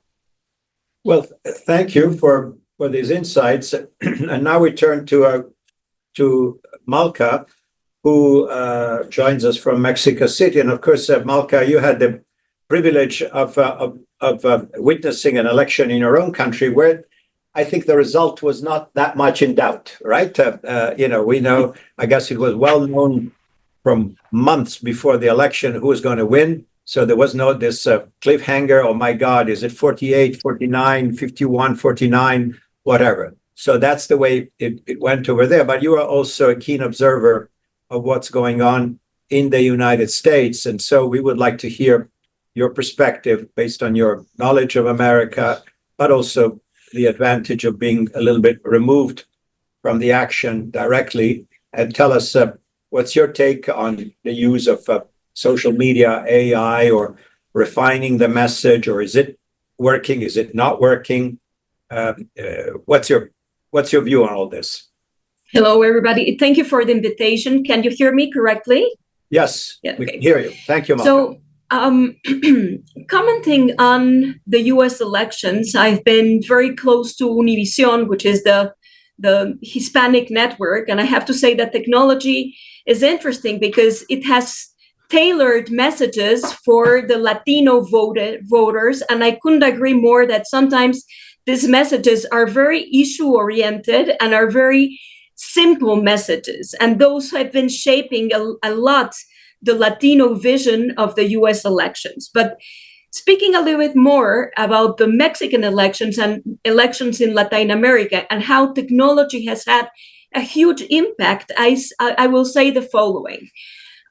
Latin American electorates, specifically Mexican electorates, are not very well informed. And I couldn't agree more that they're not going to go and read a huge document or delve in huge details about policy. That's something that at least the Mexican electorate is not going to do. So how was the artificial intelligence used? It was used in a very interesting way because maybe people don't watch TV and are watching much more. They have a phone and they have access to internet because, for instance, in Mexico City, internet is free. So this was a state election. You have to understand that the ground in which the parties moved was not equal, and the rules for the election were not respected. Why? Because the state used, Morena, the party, the dominant party, used resources from the state to do different things with the campaign and have access to sectors that normally they didn't have access to. And the electorate, at least in Mexico and in many places of Latin America, doesn't respond to issues. It responds to character. So there were many character attacks, there were many memes, there were many short messages that had, like you were saying, cookie cutter. They were like very basic and were not really oriented to understand the issues. Maybe they spoke a little bit about the economy, but it was more comparing Morena, the dominant party, with what we had before. So it was character assassination, and that was done brilliantly through the internet. That doesn't need to really do very complicated things because people, if you see how much time do people dedicate to read an article, it's 3 seconds. So they used to do it with memes. They used to do it with, the other problem was that they used deep fakes, that many people are not aware of what is a deep fake. So they used to take deep fakes from the candidates and bring out messages that were not necessarily true. There was a huge amount of misinformation, which is something that we're going to be seeing each time more, which compromises and puts in danger democracy, because the fact that any person can be a spokesperson of whatever issue has put in an equal plane people that are informed and people that are not informed. So many times you have this people that really used to influence a certain group, influencers that didn't really know much about politics, but since it was character assassination and very basic issues, that's what went shaping the election. And then on the other hand, what was interesting is that the opposition coordinated a lot to go and do meetings through precisely social media. That's the way that we communicated, and that's the way that many people went out and used to complain about the issues, which was, by the way, something that in Mexican elections and Mexican politics was not familiar. There were people that, they were very conformist. And for instance, when there was a danger of debilitating the judiciary, many people coordinated through social media to go and, for the first time, probably for many, go and complain about it and say something about it. So I think that social media in many elections, for instance, República Dominicana, with Aybinder, the president, that he was very oriented towards the economy and very friendly towards the business class. And that's why he had a lot of credibility, was We're seeing that social media and artificial intelligence are having a huge impact, not necessarily for the best, because we have to say that democracy is also in danger because it's putting into power messages that are really conflicting. For instance, in Mexico, Morena used a lot social media to sort of inform of what it has been doing. But it's only propaganda. A lot of those things are really fictions, but it influenced and it had an impact on the electorate. But it's much more the perception of what a party is doing than what is reality, because oftentimes people stay with the impression of what a party is doing for them and not so much the reality of what it's actually doing for them, because social media influences so much the vision of the electorate, at least in Latin American elections. So it was not a surprise that Morena won. They had all the resources, and including social media. They hired a lot of bots. They hired a lot of these services like to spread their messages. And I think that is having an impact on the elections, and we're going to see it's going to have each time more impact on elections, not all in Latin America, basically all around the world. Well, thank you, Malka. I think we're getting close to the end of the time allocated to us, so I would like to thank our guests here, our speakers, for offering their perspective. Just as a closing thought, I would say this: that these great sophistication of tools that we have these days, and the active disinformation programs that have been launched against democracies by the authoritarian states, there's no mystery. I was just reading something today about the Wall Street Journal about what China is doing relentlessly, not just in the typical industrial espionage and stealing, intellectual property, but, all these fake accounts and this and that. I mean, this is an old story, but we have to understand this, and this is the drama, in my opinion, of liberal democracies. In Europe, here, Thomas Jefferson said long, long ago, when things were different, you cannot be ignorant and free at the same time, right? So it was postulated in those, very pristine days of, influenced by the philosophy of the Enlightenment, that people, citizens, would be, careful observers and understanding and following the issues and being cognizant about what this is all about, and make, when they vote, informed choices. Now, as our guests here, our speakers have amply demonstrated, it's all about sound bites, things that speak to emotions, to character, to details, not very substantive, because it's hard. If you say, okay, the tax policy of my administration is going to be this, and it's articulated in 12 points, who is going to listen? Whether this is a good policy or a bad policy, it requires a level of expertise and knowledge and taking the time that we just don't have.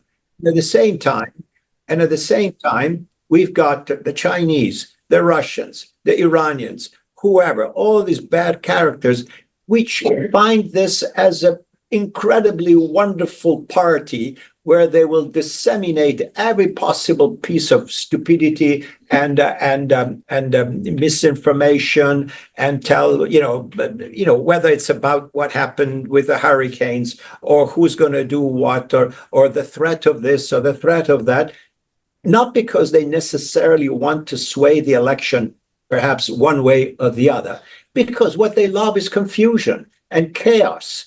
Because they think, oh, these democracies anyway, they're on their way down. Look at that. They can't do anything anymore. Let's make it worse. Let's create more confusion. Let's disseminate more false information, whether it's against Democrats or against Republicans, etc. And we have no guardrails, none. We cannot protect. We cannot say, oh, my God, this stuff is bad. Oh, watch it. This is bad. We're going to take it off. We don't really have that. And I think that's the dilemma that we're facing.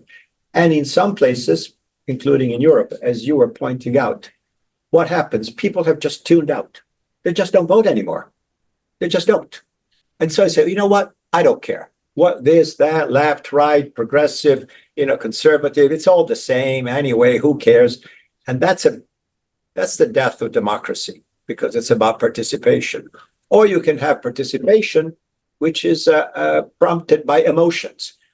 Those guys are evil. The people on the left, oh, they're all criminals. They're all socialists, whatever. Oh, the people on the right, oh, they're all fascists. They want to do whatever. They want to take over and therefore we lose completely any sensible conversation about policy choices, which are really about doing the best we can with limited resources. That's really what democracy is. And to have an intelligent conversation about what seem to be the choices that kind of make more sense than others, and then people can make their own minds at a polling booth. So I think I don't want to close this on a note of great pessimism, but I am concerned about the disconnect between low level of interest, low level of knowledge and education on the part of the most voters, and the extremely sophisticated tools aimed at preying on emotions and single issues or character assassinations of opponents, etc.,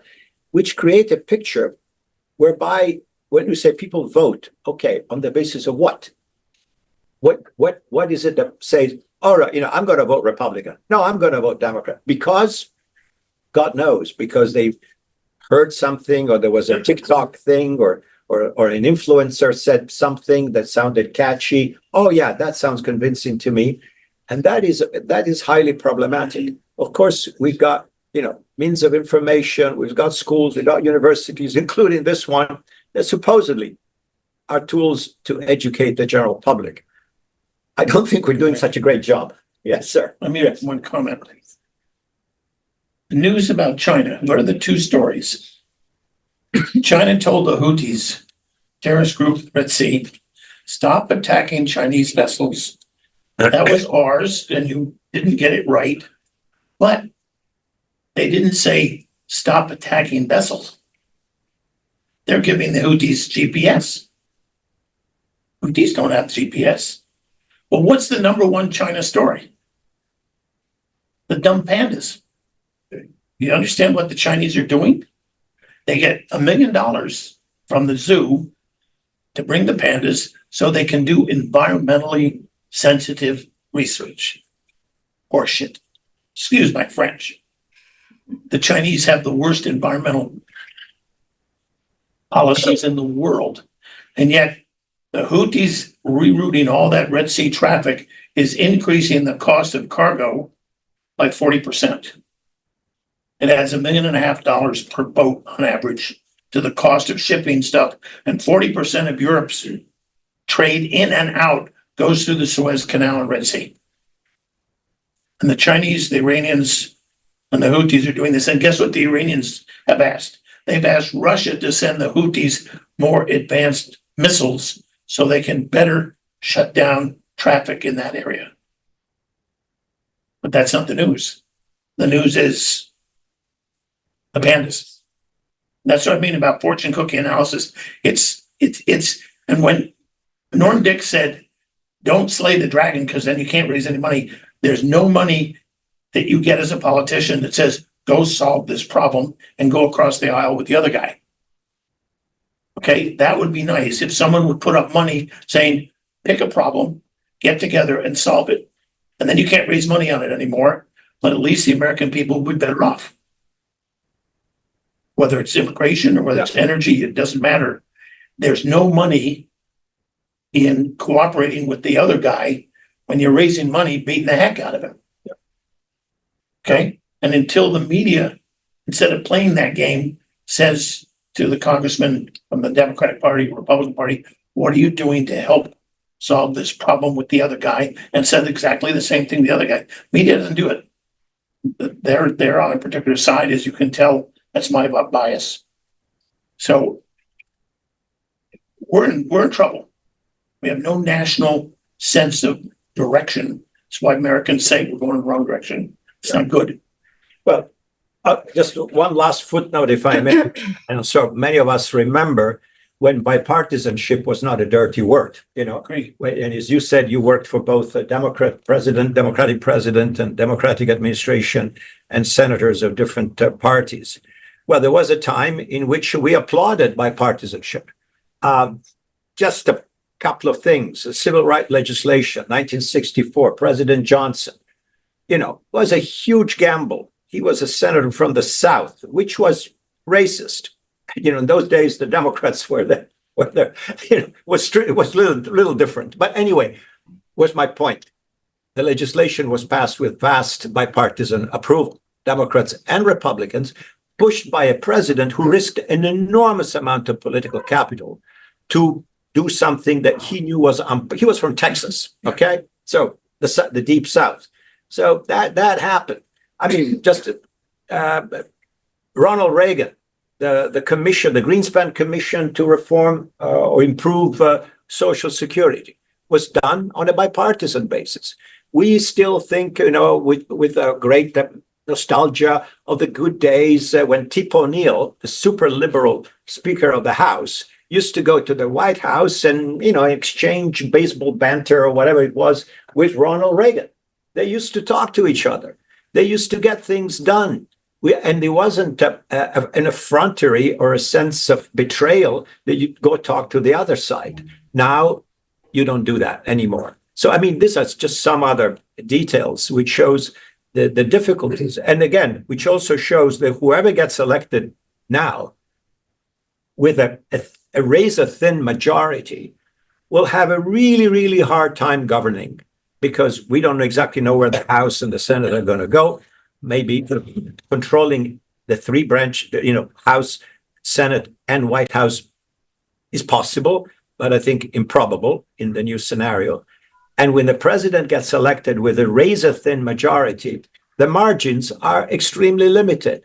And if there is no bipartisan effort of reaching out to the other guys, well, then getting things done for the American people, that supposedly is the business of politics, becomes more complicated. And again, all these tools, all these technologies, I'm afraid, you know, I'm saying a banality. Technology is neutral. You can use it for good purposes or bad purposes. And I'm afraid it's used mostly for adversarial purposes, not to build coalitions, but to paint the other side as the devil. So on that note, I guess I would like to thank you. Thank you for your attention. And on to the next panel, Katerina. Dear colleagues, let's listen some insights from George Washington University, colleagues of Atlantic University. And they will represent some their program. But after that, we also have Ben, who will represent his vision on the selection campaign as profession. So do not miss. And we also have next moderator, Mr. Larson. So he will join us in 10 minutes. I think this we should Check 1, 2. Thank you so much. Yep. I will. All right. Well, thank you, everyone. Yes. Great. Yeah, the slides up. Fantastic. Yeah. So I know that this presentation is primarily for the people who are watching this recording later on, maybe international, and a part of participating in this forum from another part of the world.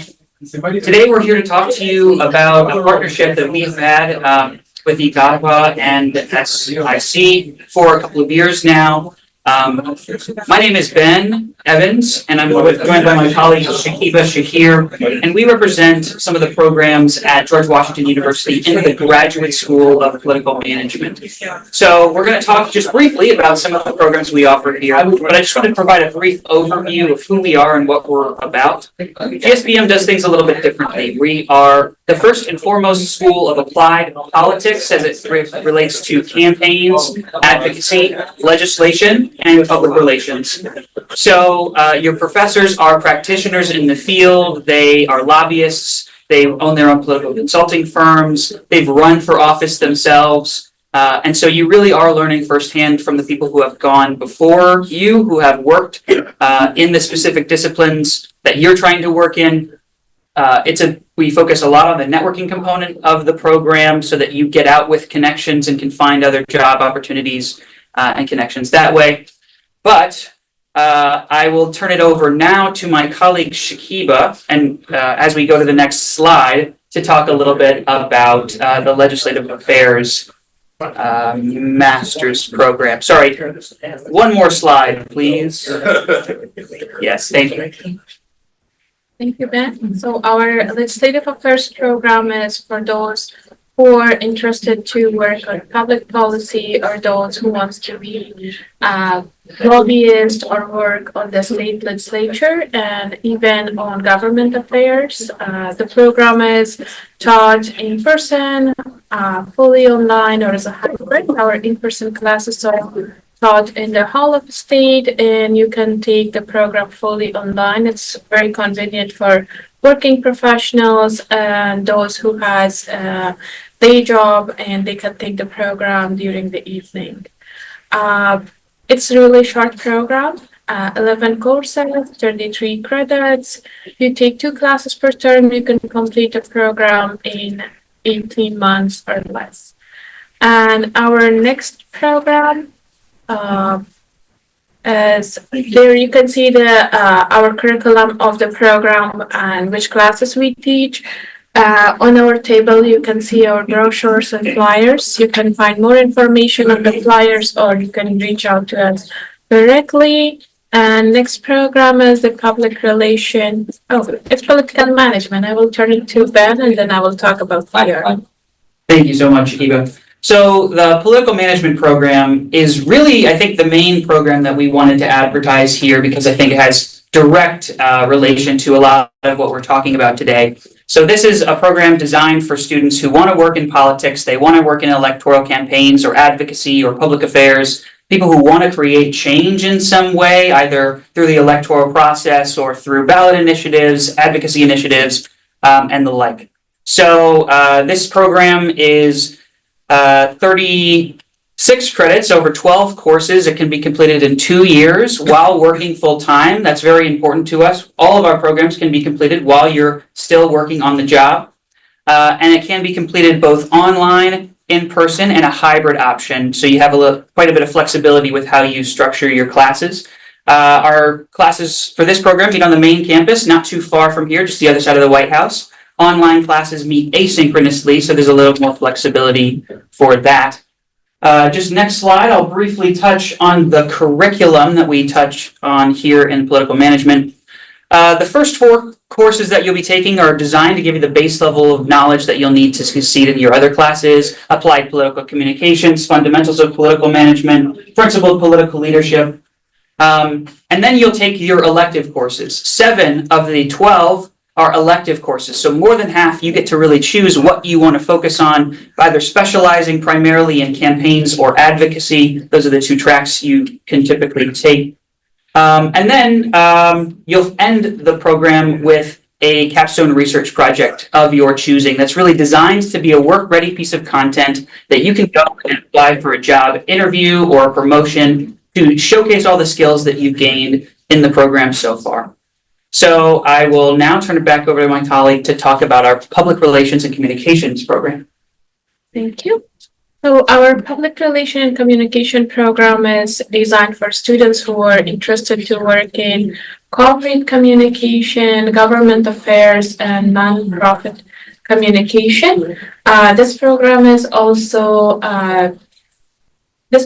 offered only online, and you can complete it as little as 18 months. It's just 10 courses, 33 credits, and in the program, we have 4 courses and then electives. As an open electives, you can take 3 courses with other programs at the Graduate School of Political Management or any other college at GW.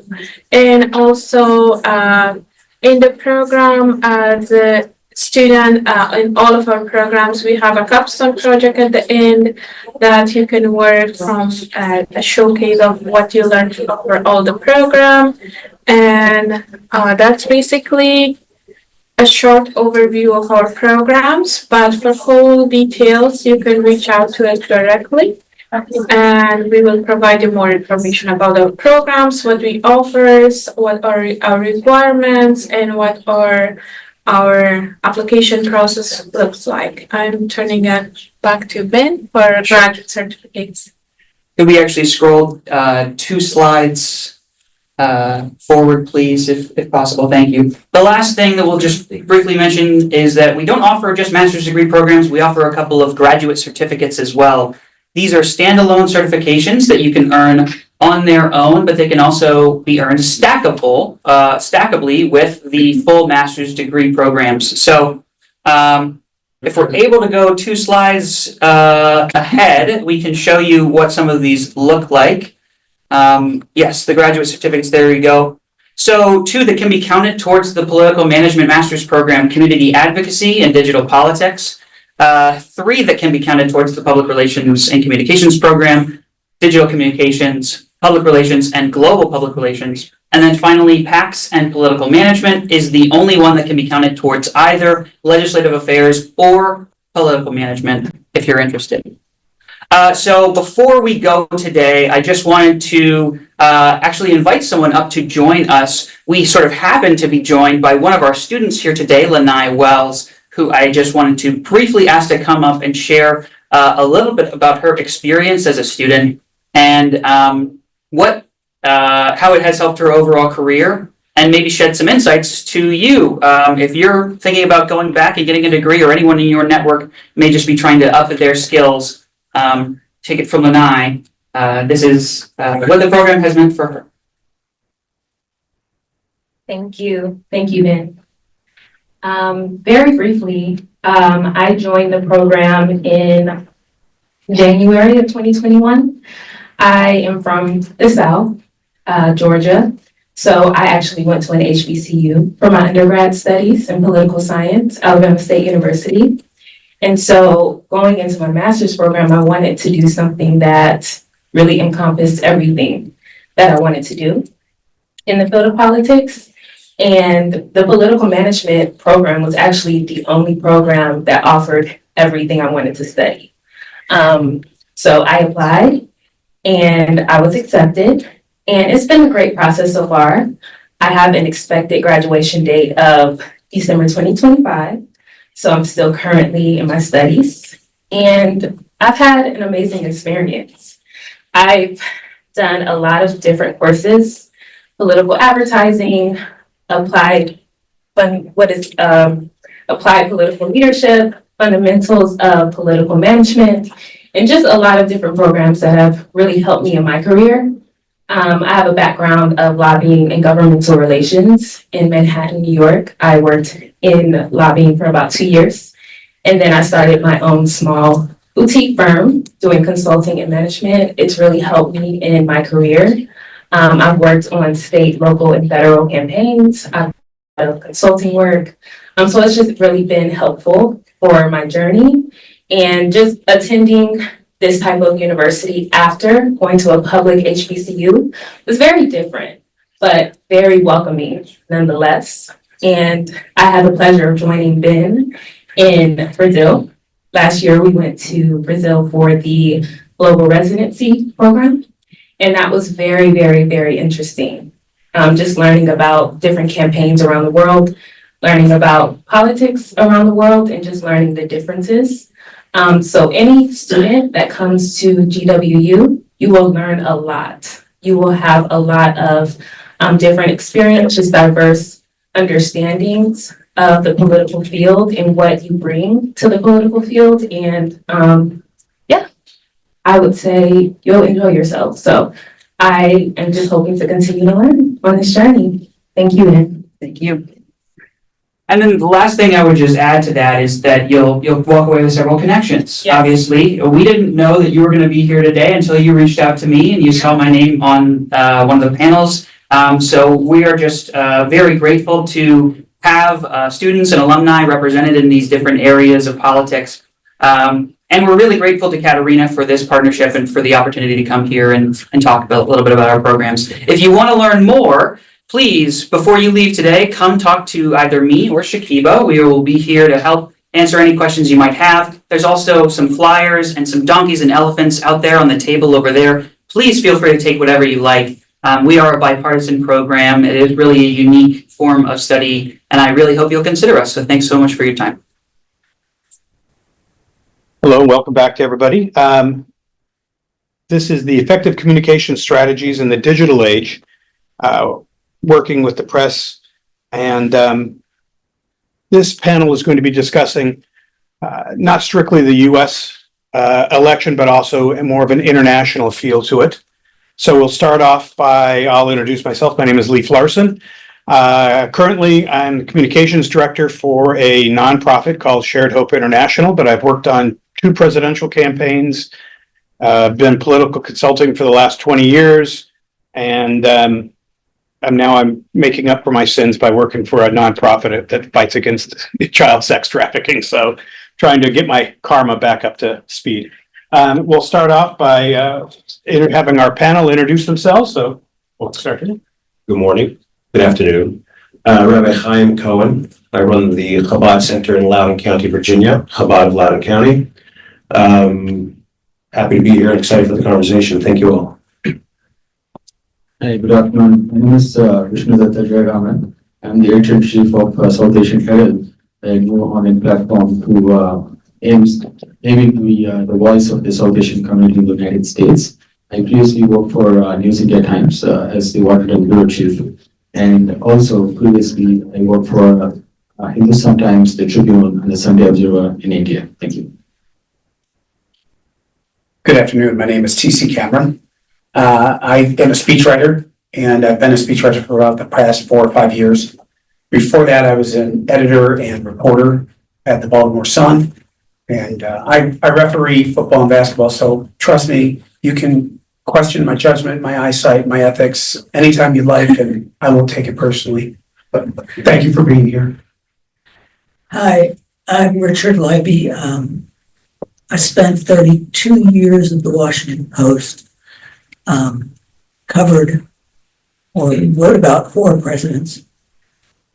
So my focus is more domestic, Leif, just naturally. However, if you've got questions about the wars in Iraq and Afghanistan, I covered those, and I spent 1.5 years in Pakistan. So the garden spots of the earth. And I really am excited to be here and talk about what's going on in our political system nowadays, which is fairly dreadful, as Paolo and others pointed out. And just a full disclosure, we have the common friend Christian Josie. Yes, we do. Yes, so we met at that lunch.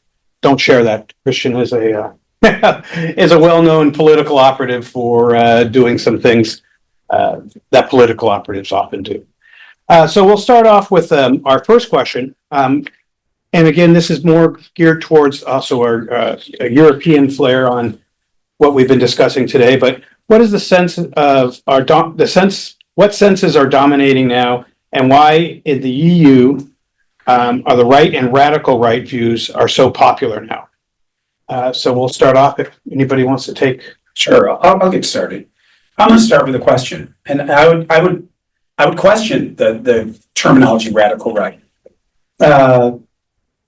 Is it radical because it is radical, or is it because our opposing political entities are drifting further and further away, and that middle ground for Democrats and Republicans is getting further and further away? So making the step to the middle ground becomes much more difficult. Is it that that we're getting more used to political hyperbole, and so our senses are dulled, and we're okay with labeling a contrarian viewpoint as radical? When I look at the EU, I think it's always been fraught with division. There's always been obstruction, but I think because we are getting, the polls for each party are getting further and further away. You can call them radicalists, you can call them extremists, but there is that need for politicians to reach the far-reaching segment of the voting electorate to secure victory. And so I think you're seeing in Europe what you're seeing here in America is that those margins are slim, and we're going to get further and further away to capture vote. And I'll answer back with a question we'll throw to the rest of the panel if whoever wants to pick it up. If we're looking at far-right extremists in particular in the EU, we could point to kind of the rise of neo-fascism or Nazism back up in some parts of the German electorate. And also, if we look at Hungary, the extreme radicalism of the current government there, and it's embracing, strangely enough, of a pro-Russian stance. Was anybody like to take that on? How are those things influenced by the media, by social media, and how do they get the oxygen they need to survive, bearing the history that Europe has seen in the past? So I don't think I'm in a position to talk politically so much. It's not my field of work, but I do think from a Jewish standpoint and from a community leader, there definitely seems to be highlighted. I think the world we live in is an extreme world. I think opinions are getting more and more extreme, but in both directions.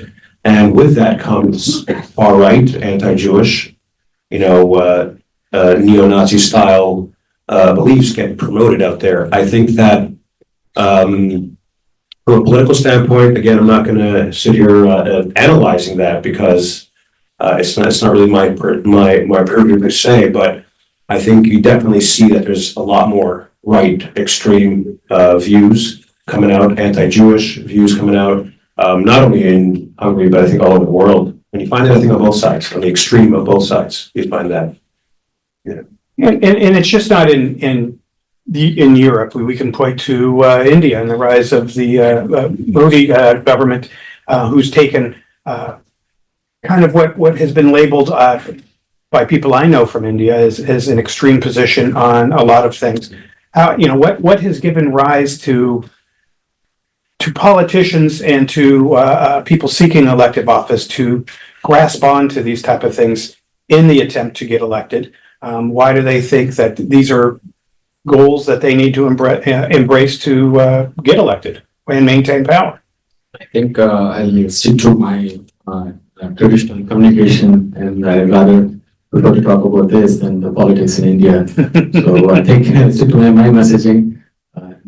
You could ask me about traditional media. If you want to talk about how do traditional and modern media differ in shaping the narratives of election campaigns today. What are the most effective communication strategies for each? Yeah, I think being a traditional media guy for the past 20 years, was now I'm trying to adapt to the demands of the social media. Because I just started as you mentioned, I started my news website just 2 weeks ago. Been in this industry for about 20 years. It's called South Asian Herald, and it's going to be the voice of the South Asian government in the United States. And I have experience. I've worked with multiple outlets in India and in the US. And with this experience, I just wanted to cater to this audience. And of course, talking about traditional media, coming from traditional media now, social media, I would say, has the power to change the political landscape and to shape the social movements. So in that context, it's very essential for to have a good strategy, either in social media or the traditional media. Of course, that said, there are certain parameters that you need to follow to have a good strategy in social media. So I would say that understanding the multi-channel communication, whether it's email, whether it's like social, the instant messages, or video conferences, or social media platforms, you need to understand the target audience, who you are catering to, and so that you can better serve them. And also that to be very clear and concise, because you see in social media, the attention span is very shorter than it's usual. So I think it's better to be short and yet have a clear and impactful message. And timing, again, like since we are in social media, we have to be very cautious about when you are posting the message, and sometimes you are targeting audience in a different country, then you need to be cautious and when you post and how you post it, the message doesn't vary this thing. And also the authenticity, like talk about authenticity. It's to build credibility. It's very important with your engage with your audience, because you see so much of misinformation and disinformation going on social media, and people get easily swayed to different opinions. So it's important to research and understand what you are posting, and also tailoring the message to the right audience. You need to understand the demographic and understand what their needs are to cater to the perfect demographic. And also you have to show etiquette when you are dealing with social media audience, and you don't have to be posting offensive messages, and you got to be like, watch your tone, and that will build credibility as well. And also have a constructive dialogue. So to have you, when you are posting on social media, you have diverse representation, like diverse views there, and learn to agree respectfully. So that's another aspect I would say. But that said, again, traditional media, people used to write for article on opera pieces, on like reviews and televisions. Now all the top CEOs, you see them posting on X immediately, and then so they're getting using influences as well to gain impact. So I would say that. Thank you. And I just want to I'll bring it up and we can toss it to you for an answer on kind of using your international experience and also your US experience. You brought up the point that social media can be divisive. The Pew Research Group did a poll recently, a national poll, and on average, 64% of those polled around the world thought that social media was more divisive when it comes to working in a democratic type of atmosphere than it was useful. And that number is even higher in the United States. So the question would be, someone who's written extensively for the traditional media, Right. How have you seen the rise of social media in its attempt, I would go as far as to say, to replace traditional media? How is that effective, and what are the disadvantages of that? Let me first point out some experience I have as a professor. You got to get up, lift up the mic. Oh, can you hear it? Yeah, you got to be close to your mouth. All right, so I have some experience as a professor at George Washington University, 13 years teaching undergraduates and graduate students. I can assure you that there's been an arc in terms of their interests, we all know. So in the beginning of all courses, I ask, what do you want to do with this knowledge as a journalist? The answers are not, I want to protect democracy, or I want to undermine corporate corruption, or I want to afflict the comfortable and, comfort the afflicted and afflict the comfortable. No, it's, I want to put my cosmetics online as a social influencer. Okay, I'm serious. This has been so disheartening for someone who's been in the traditional media for so long, who's been at the paper of Watergate and the Pentagon Papers, and doesn't see progress. Not universal, but I can say that it's very hard to pick out one journalism student who has this sort of drive and ambition to repair democracy. So that's my first point.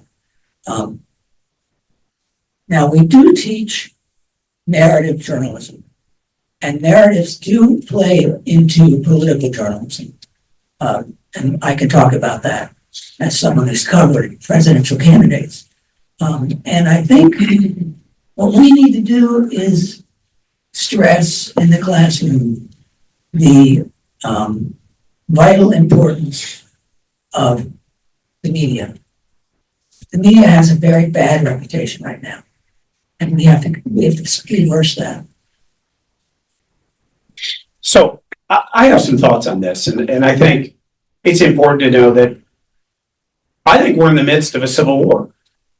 And I don't mean that in the traditional sense of pointing rifles and missiles at one another, or for you history buffs, muskets and cannons, but kind of like more moving like a slow moving tsunami. I think you can look at just about any issue like this, but just take immigration. we could fix immigration. We could fix it. Peter brought it up. Mr. Melman brought it up, right? These are issues we could fix. We spent trillions of dollars in Afghanistan, not because we had to, but because we just decided we wanted to. And we went over there, we played moral and physical police, and we left in shame, hustled out of the country. We all saw it. It looked very similar to the fall of Saigon in 1975. Obviously, different context. But I would ask everyone in this room, as a nation, as a society, what did we get? What was our, return on investment there? It was compared to what we could have done with that money. We could solve immigration if we want to, but we don't want to because our politicians don't want to solve it. They want this as a hot button issue because it creates emotion in you on the right or the left. And not just in a voting sense, but in a fundraising sense and in a message share sense. You might go share that message. And that's gold for a politician. And you brought up the media and that reputation. And I would say this, modern media, social media, well, it takes two things. It combines an emotional response with an immediate reaction. You see something, there's immediacy and there's emotion, and you might eliminate something that's really important that my friend Will here in the back brought up, and that's critical thinking. You might be willing to eschew critical thinking for that emotional response or that immediate reaction. Whereas I think legacy or traditional media, like the Post, like the Sun, I would love to have seen you on our Foreign Bureau as one of our Foreign Bureau correspondents. If you don't know, the Baltimore Sun used to have one of the greatest foreign desks in all of the world. But I think the traditional media brings legitimacy. It brings validation. So you'll see politicians, you'll see think tanks say, well, the Washington Post said this, the Baltimore Sun said this, the LA Times, the Chicago Tribune, CNN, whatever, you're willing to escalate that for. And they might utilize the news pyramid, but where that gets dangerous is that you run the risk of the reporter being the expert. The editor might not know. The editor might, in that pyramid, cut off something that's really important in context that either gets missed by the reporter or isn't noticed by the editor. So, those are the pros and cons of those two mediums. Can I say one thing? Sure. We with the Post Bureau knew in 2013 that the US was going to fail. We knew that the Taliban was going to take over the country. And we knew this because 2/3 of the country was run by the Taliban at night. And these PR people from the army or whatever, IFAC, the NATO people, got up and said, we're winning, just like Vietnam. And, I.F. Stone, who was a famous muckraker, said, all governments lie. And you have to keep that in mind when you're a reporter, because they do. Sometimes they get away with it, sometimes not. It depends on the diligence of the reporters. I'd like to build on that, and then I have a question for the rabbi I want to bring up, is a lot of times what we've seen in the past was that traditional media had the ability to send reporters overseas. That's why they were often seen as the experts of what's going on in Pakistan, in Afghanistan, in the European theater. But today, social media has the same people, and I'll throw this out as well, it depends on where you stand, a pro or a con. We have people like Tucker Carlson who go over to Russia and have a sit down with the president of Russia, Putin, and he walks around a grocery store and points out to about how cheap groceries are here and why can't they be the same in the United States. And that's where people then latch on and say, here's a modern day wartime correspondent, and he's saying everything is great over there. Why shouldn't we believe him? And so I think that's where the viewer, the reader, what have you, either they're listening with a closed mind of, yes, this speaks to my belief, and so I'm going to accept it, and there's no critical thinking involved, or, how do we, either through traditional media, and this is for either anybody on the panel, either with traditional media or with social media, get back to the times when, we could have, there was a famous saying is, now even Walter Cronkite says the war in Vietnam is lost, and people believed him because he was Walter Cronkite. How do we get back to that point where there are people reporting the news and people say that is a truthful representation? So this is an interesting question because I was in the newsroom in Baltimore. I left and I was asked to string for the Associated Press on the night Trump was elected in 2016. And I had come to DC in my new role to cover 3 banks being brought before the court by the city of Miami for the rash of bankruptcies and home foreclosures. And basically the city of Miami said, it was your fault for writing these loans. Peter brought this up about our government saying, hey, write all these loans that people don't deserve. So I was in town and I got a call and I said, well, could you run out to Anne Arundel County and get reaction on the election? And you could file your story from the Capitol in Annapolis. So at this point it's 11:30 and I'm in the newsroom and there are people sobbing and they are screaming at a handful of Republican identified colleagues. And my jaw dropped to your point about in your classes. And you bring up, well, how can we get this trust back? Well, I'll say this about Tucker. And I'll say this about his former employee, Fox. We have no problem believing Fox when it's the Commanders or the Ravens, right? That's a very reputable network there when it's that issue. But when it's Fox, if we don't agree with it, it's terrible. And if it's MSNBC and we don't agree with that, it's terrible. At least Tucker is willing to go out and ask for that interview and get that interview. I mean, you can make beauty's the eye of the beholder at that point. You can make that decision. I think we need more of that, not less of that. And I think that's a big problem. And I think the newspapers, being in the financial crisis that they are, they're not going to survive. Very few papers are going to survive.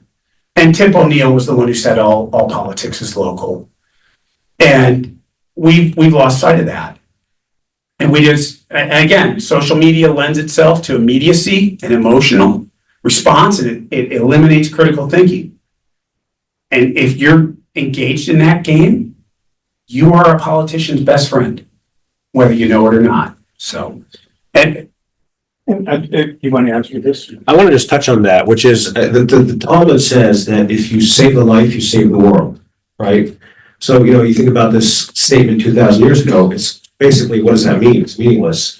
As I think we're living the life that we're living the last 30 years, development, social media, internet, etc., people have huge platforms that we would think maybe, I don't know if they deserve those platforms. I mean, they're just young kids with massive, massive followings that traditional media in history has never seen such followings. So it's definitely a shift in the world we live in. And I think it presents special opportunity. And I think it shows an era where the world can be changed by one person and people have real power. So the question is, to your point, which is we have to train kids about, their effect they could have in the world around us. And if they have a moral compass, a good moral compass, that can be the biggest power for good. So it's definitely a shifting reality.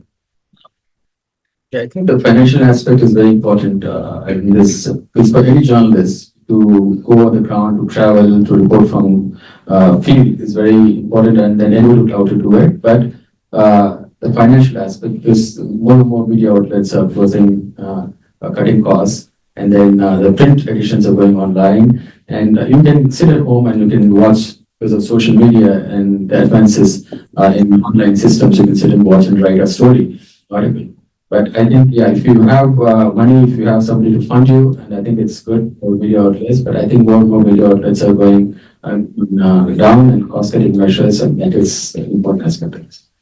And I'd probably say, and I'll throw the microphone back to the rabbi here for this next wish, but I would also point on the financial is, it's important to know who those people are. It was just a story that broke in Washington, D.C., that a group of internet influencers were working for a person who was being funded by RT, Russian media, and they were getting their money basically from the Russian government to put out stories. They said it didn't influence them, but they were being paid by the Russian government. So it's when you find out these things, I think that lends itself to what the truth and reality is. But I also want to get back to a question for the rabbi.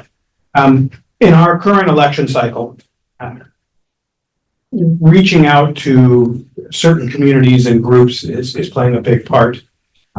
With the ongoing invasion of Ukraine, we have groups split between the Democrats and the Republicans. Is it something we want to support? Is it something we don't want to support? With the election in 2024, the Jewish community is a targeted group of voters that both Republicans and Democrats are going after. Trump has made the comment that if you don't support his campaign and you're Jewish, you must be somehow a self-hating, You have to get your head checked. Exactly, head check might be that. The thing with the Democrats and the Vice President Harris's campaign, she says she supports Israel 100%, but there's a wing of her party that says in doing so, the United States is helping a genocide against the Palestinian people. And her actions didn't exactly support those statements. Well, this is true. So how do you see social media, traditional media, working with reaching out to communities, in specific the Jewish community? How do the two either help or hinder in speaking to a particular community? It's a great question. I think that because of what the world events that's going on in the world, voters can become a single issue voters. In the Jewish community, I wouldn't say it's always the case, but Israel is very, very important.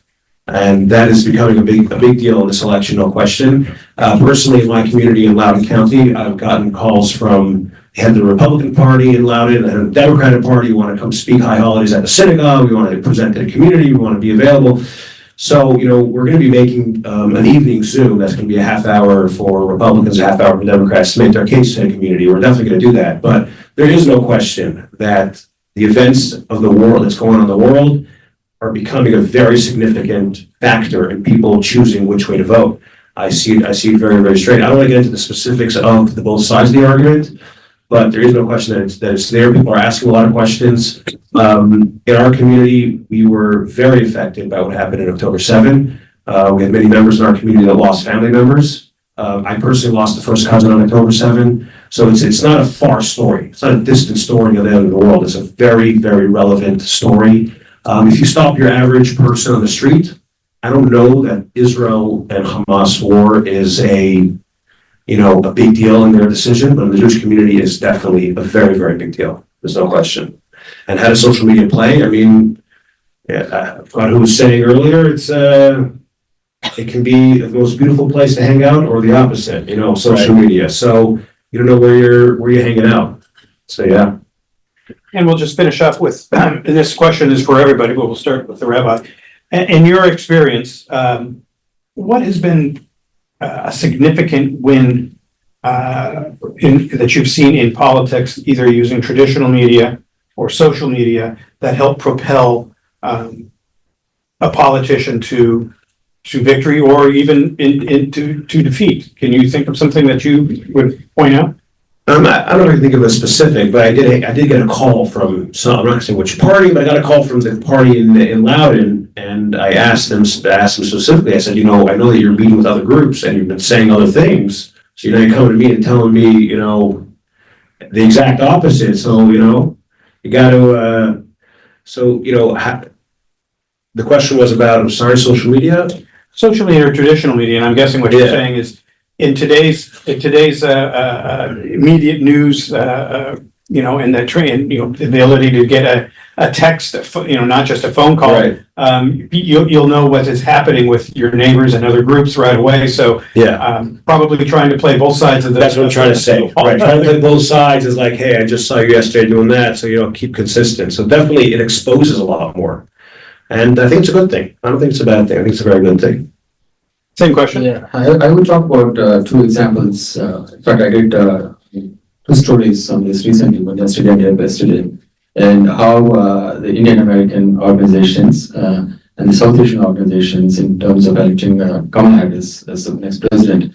And so one organization is called Indian American Impact, so which advocates for the South Asian voters and political leaders. So they joined hands with an organization called Future Forward, and they came up with a 3.5 million ad campaign to targeting South Asian voters in the swing states. And so they went to swing states like Michigan, Nevada, Pennsylvania, and they found out they talked about 600 voters, and they found out about what matters to them for this presidential election. And they came up with like the economy, the inflation at the top of the agenda for them. And then also they talked about gun control, abortion, and healthcare. These are the issues of South Asian voters right now. And so they're trying to target them. And if you look at that, it's about 1.3 million AIPI, this is called Asian American Pacific Islander voters in the United States. And among them, about 400,000 South Asian voters, they're trying to target them. Also, there's another initiative that came like on Sunday evening. There's a globally acclaimed musician. He's called Yahya Rahman. He's a twice Academy winner.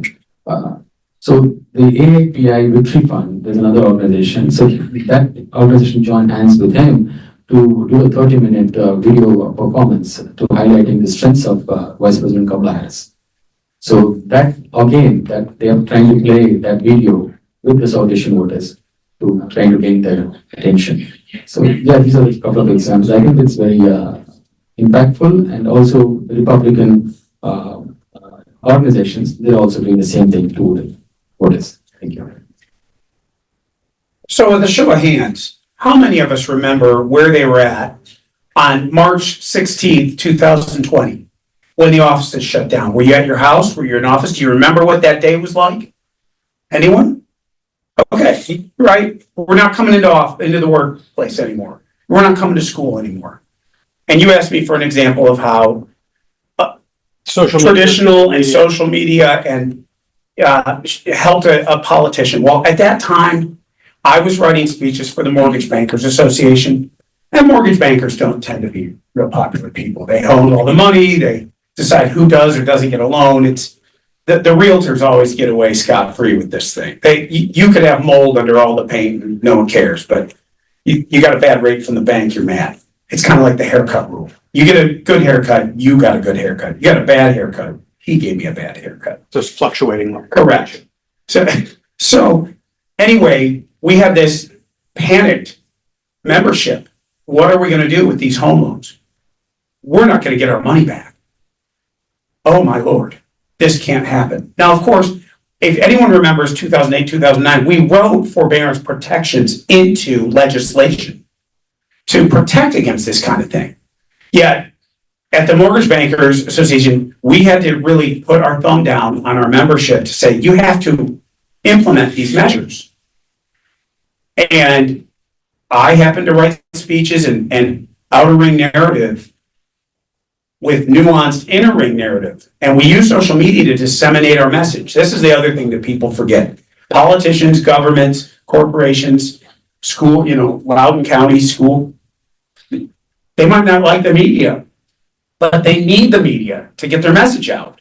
So there has to be a little bit of partnership. So I happen to write that the homeowner has to be the forefront of everything we do right now. That is the outer ring narrative, and that has to go out to everyone. Because if that message gets broken, you're done. You can message HUD and FHFA and the Consumer Finance Protection Bureau and all the Fannie, Freddie, Wells Fargo, you name it. You can message all of them inside of your inner ring message, but there are armies of activists who, when a story breaks, they will descend on it and they can obliterate or illuminate your message in a matter of minutes. So it is really important that you have your message buttoned up and you know who you're speaking to, why you're speaking to them, and what you're trying to accomplish. And to your point, one person can really make a huge difference. So, like it or not, it's here and it's not going anywhere. I'll make this brief, talk about political narrative. Last year, I went to New Hampshire to visit separately 2 presidential candidates. One was Vivek Ramaswamy, and there was a narrative about Vivek, and that was he was smug.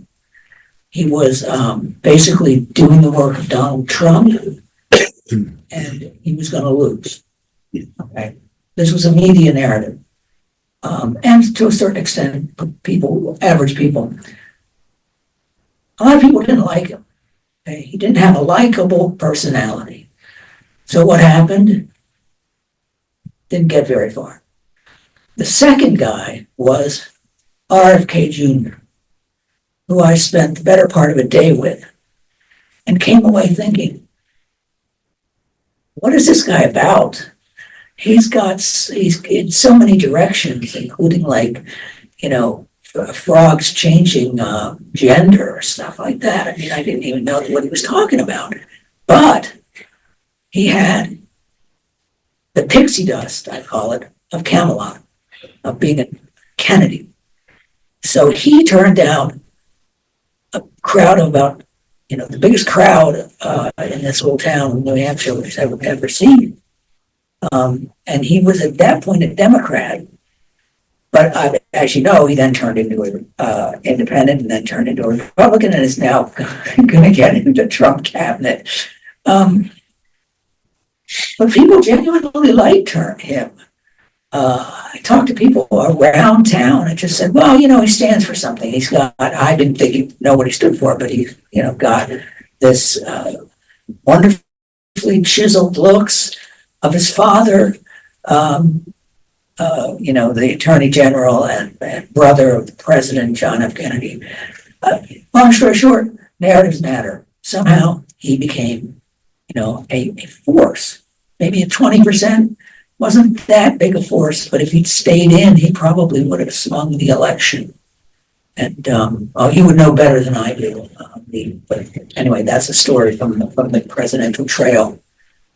And I would encourage anybody in here at GW or wherever to get out and cover candidates and spend time with them because they're going to make it. They're going to make a difference somehow.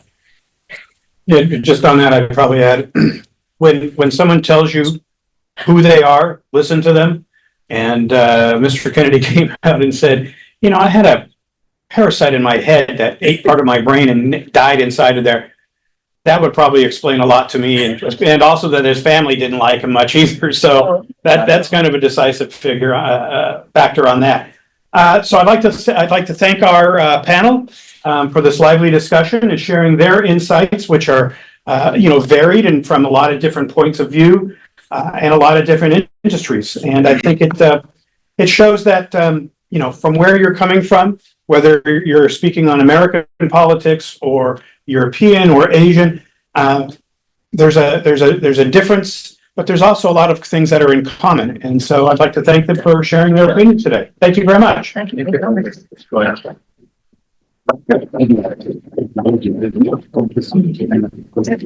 Good to go? Yes. All right, everyone, welcome to panel number 4. My name is Sean Cox. I am the chair of political science and international relations here at the Atlantic University. I am also a senior advisor for the Global Policy Institute. And on this panel, which is entitled Crisis Management in Politics, Handling Scandals, Maintaining Public Trust, and Fighting Disinformation, we have a group of experts, and I expect this panel, it's scheduled for 45 minutes, but since we never have crises and we all have a lot of public trust and there's never any disinformation, it will probably be a shorter panel. Is that correct? Obviously not. This is we could probably teach a semester-long class on this subject, but unfortunately we will have to condense everything to 45 minutes. So I would like to introduce, I'm just going to give names and allow them, as they answer the first question, to introduce more about themselves. But just starting over from my far left, we have Ben Evans from George Washington University, Jason Shelton from the GSA, we have Olga Schmidt, and I'm sorry, I can't read the handwriting, what your organization is. From the Creative Society. You're from the Creative Society, and we have Marina Ovtsinova as well, and we have Anna Skorokhod, is that close enough? Skorokhod, a member of the Ukrainian parliament here for us. So this panel is designed to dive in to discuss strategies for navigating scandals, maintaining public trust, hearing from them, different communication tactics, reputation management, ethical considerations, and the like when it comes to politics, campaigns, and whatnot. So I would like to first open up a question to all of the panelists, and I would love it if you would be the first to answer as the active politician here as well. So the first question I have is, in your opinion, is crisis management more relevant now than it has been in the past, or is it fairly consistent throughout time? Do you think we are having more instances that require crisis management nowadays? Is there an outsized need for crisis management in politics today compared to the past, even decade or 20 or 30 years ago?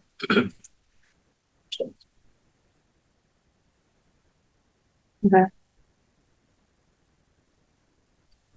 And also, I'm sorry, before you answer the question, if you could give a little bit more background about yourself.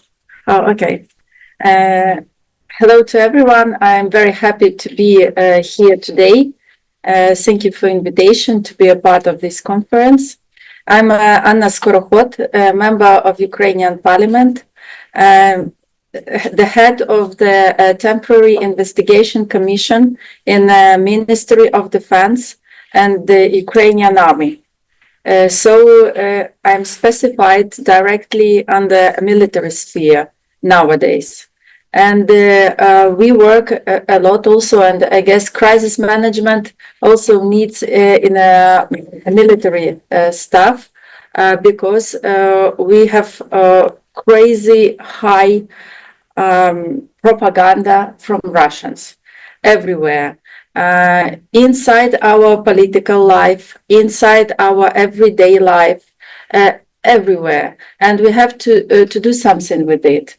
And I guess the world changed a lot, and now the winner is depend on also who will shape the options in our minds, and social media takes the main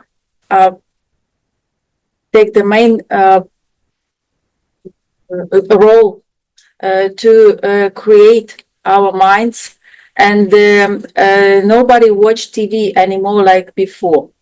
Nobody listening politicians like before. Everybody using Telegram, Facebook, YouTube, all social medias where they take in information. So nowadays we need to explain what is right information, what is propaganda information. And we have to do everything what we can to change minds of the people. Because even in Europe, when we have meetings there or we go into some conference, they ask, even politicians on the high levels, they ask about, can you approve or disapprove information? And when I'm listening what they're asking, I'm shocked because it's totally Russian disinformation, which given to the high level of European politicians. So I guess it's a very interesting panel, and we can discuss a lot here. Thank you. Could you check if the mic is on? She has a voice that projects like mine, so there's no problem. It's on, definitely. How do we turn the mic on? It's it looks like it's on, but on. Now it's supposed to. Okay. Yeah, now it's on. But I guess my Yes. voice is okay. Yes. Right. First, a little brief introduction of yourself. And So I'm also very happy to be here. My name is Marina Ovtsanova. I am president of ALACHA International Public Movement. Our organization have been studying climate for more than like 27 years. And our research is concerned the past of our planet, the future of our planet.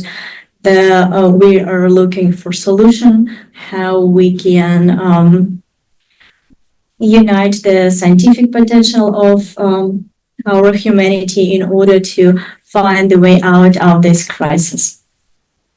well, now you have to answer the question about What was the question? about crisis management. Has it become more prevalent in political circles and elections today, or do you think it's been fairly steady and fairly consistent over the years and the decades? And have we reached a crisis point in crisis management? Effectively. So that will be the first question, and then we will have the second question. We will have follow-up questions after, yes. Okay. So because during my presidentship, so unfortunately our organization was also persecuted very, very badly, and we also was the victims of misinformation, disinformation. So I definitely would like to present the case study here today. So, but that probably will be the second question. Yeah. So I understand that. And so definitely the crisis management is a very, very important, because we see the problems everywhere and every day in each sphere. In the politics, it's basically, unfortunately, this is the tool of manipulation of public opinion. And sometimes it's related to disinformation and misinformation. So that's why, like previous speaker emphasized, we really need to make this line clear, how we can help the general public to define where is the truth and where is the propaganda. And it's that's the crucial right now.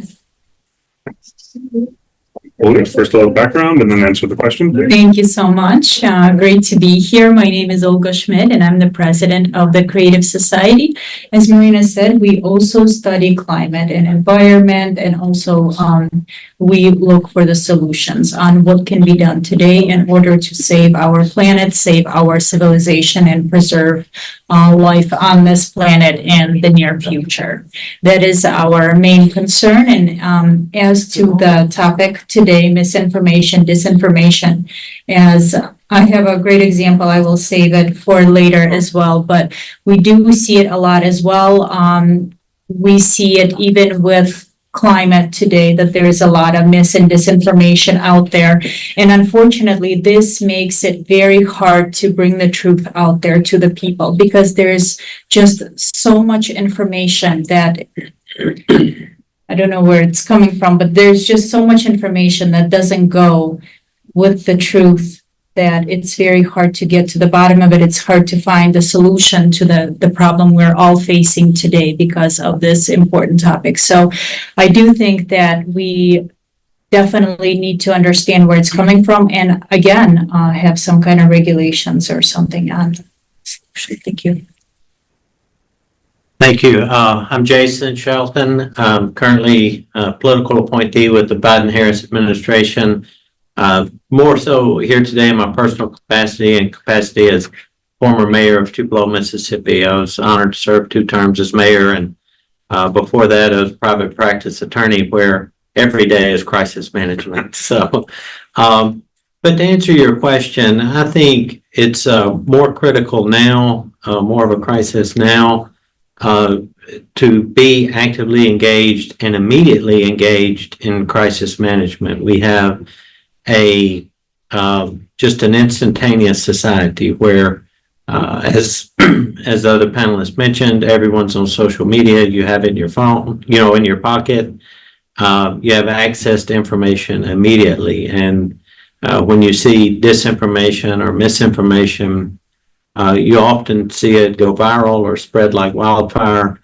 And as a entity, whether it be a politician, a government entity, a private business, a nonprofit, you really have to have the ability to have an immediate response to that situation, to that crisis, and to be on top of things. So I think it's more important now than ever that you're actively engaged in managing the reputation of either if you're a politician yourself or government entity or nonprofit, whatever the case may be. But I think now more than in the past, it's just crucial.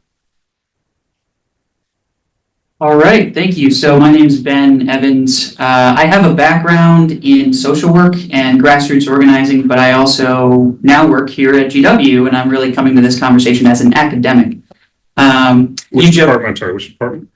So I actually work in recruitment for the Graduate School of Political Management, which you all got to hear about earlier. You were joking at the beginning that we could make a whole class about this, a whole semester. That is actually something that we offer at GSPM, a class in crisis management and American politics, which I was able to take. So I think to answer your question, I kind of wanted to come at it from a couple of different perspectives. From the perspective of the media, I think it's a great time to be in crisis. Obviously, the media is often the one breaking the stories or fanning the flames of certain crises. But if you look even just back to Clinton, the number of media sources has really grown, and the partisanship of those media sources has really grown as well. So that makes it very difficult for the campaign manager or the crisis manager to respond to the varying voices that are taking the crisis in different directions.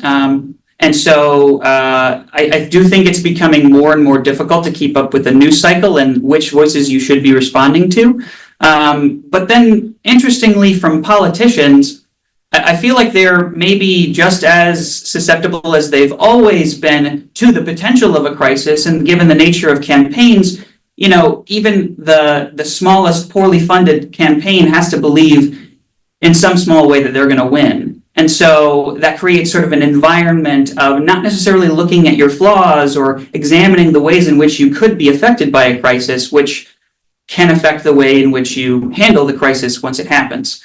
But the last point I was just going to make, interestingly, when you look at Congress here in the US, people who have gone up for re-election after they have been engaged in a scandal, more often than not, they still end up winning re-election. Obviously, there's something called the incumbency advantage, and maybe it's different here in the U.S. than in abroad. But we're in a really interesting time in crisis management. I think the potential for crisis is always there, and the number of voices willing to call you out are growing.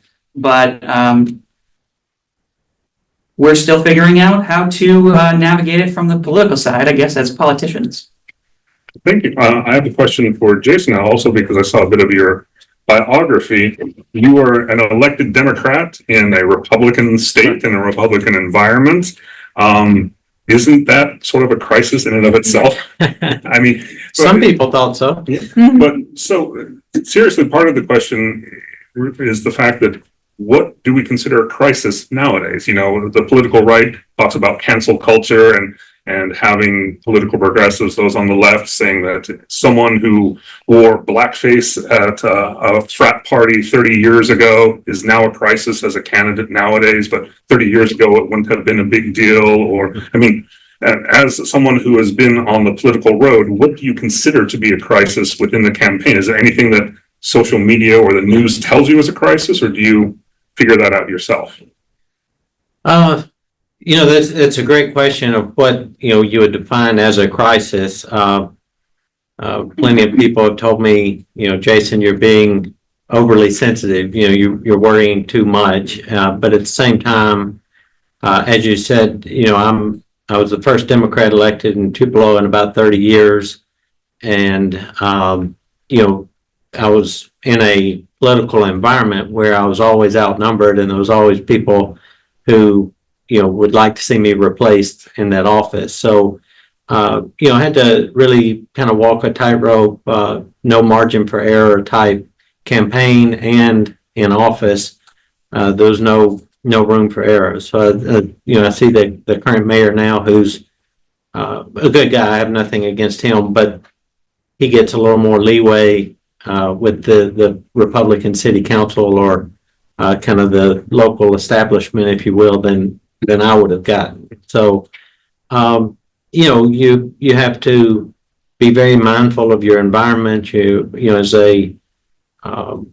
As a person who's seeking elected office, you have to be mindful of who you're speaking to, your community, and that type of thing. So, as far as me, it was really a daily occurrence that, be mindful of what you're doing, how you're being perceived, because there are a lot of people, perhaps even a majority of people, who would prefer that someone else be in your position. So. What kind of pushback did you give, and if you thought the criticism was unfair, or if you thought it wasn't really a crisis? Yeah. So what we did, we really pushed social media, traditional media, every single day.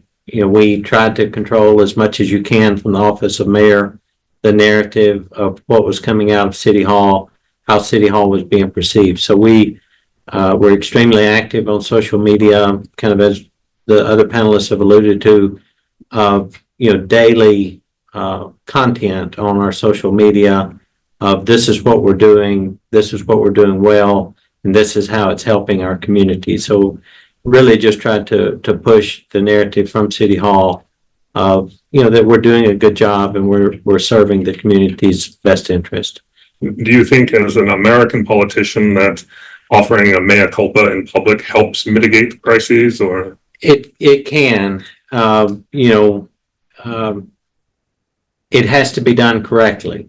And so, you can see the headline of the paper the next day with, Mayor so-and-so says, I made a mistake, and that could be a positive, or that could be what you see in campaign ads, for the next election. So, an apology, owning what went wrong, there's some merit to that, but it has to be done, correctly also. You have to be mindful of the wording of how you do it, and, offer a good explanation as well of how you are attempting to act in the best interest.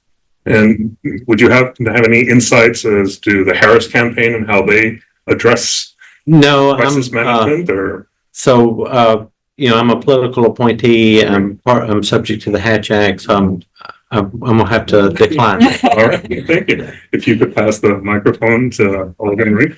You work in, private not-for-profit sector in a location and doing services that have received a lot of disinformation, focus on disinformation and campaigns, and it has potentially led to crises in terms of people wanting to support your cause, funding, those type of things. Can you give specific examples how this has impacted your work? Yes, I definitely can. And I also would like to look at that a little bit like globally, right? Because so we're a nonprofit organization. We have presence in 180 countries around the world. And yes, of course, like when somebody is destroying your image, it's like very, very difficult to continue your work. So we have been like under the persecution for 10 years. But we decided not to like fight legally and not to like fight like on the social media. So in order to let the investigator do their job, because we understand that this force, this organization that were persecuting us, it has global plans. And we understand if we would start to fight back, there will be less chances for investigators to study this case and to learn their intention, their goals, their ways, how they operate, the channels they use. And thanks to our heroes, our participants, we were able to continue our work, our research, climate research, educating people, bringing this information forward, but at the same time, like being under pressure. So basically, for us, this 10 years was like felt as like we were in a Holocaust, basically, right? When somebody put a yellow star on you and like say, hey, this is the enemy, this is the bad guy. Even so, you're a volunteer, so you work like nobody get paid. So you work tirelessly every single day because you understand the cause.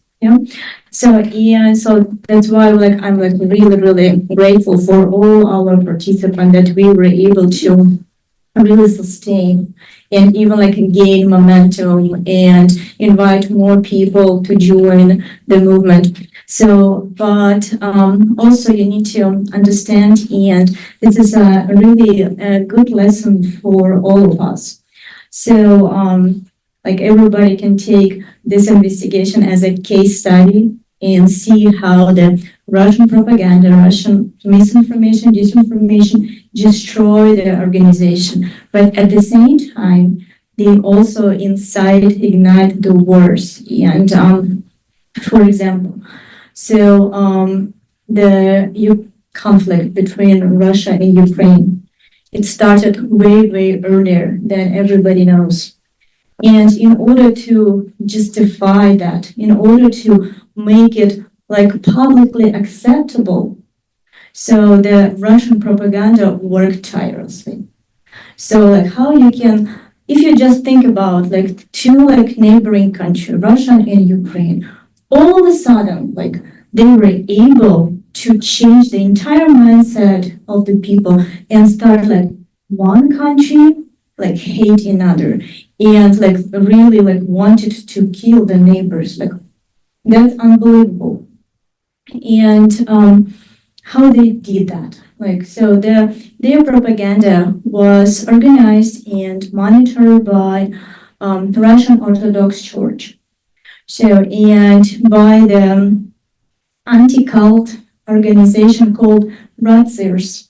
So this organization was formed in 1993 by support of Russian Moscow Patriarchate. And through this organization, they started to create the narrative in the early 2000s.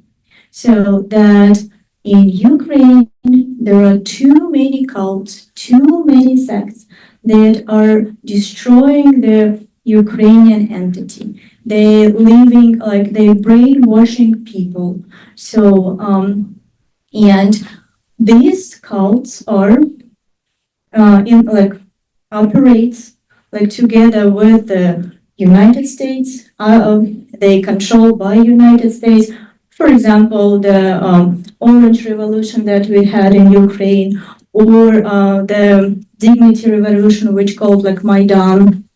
It also was organized, financed by some kind of cult, some kind of sect.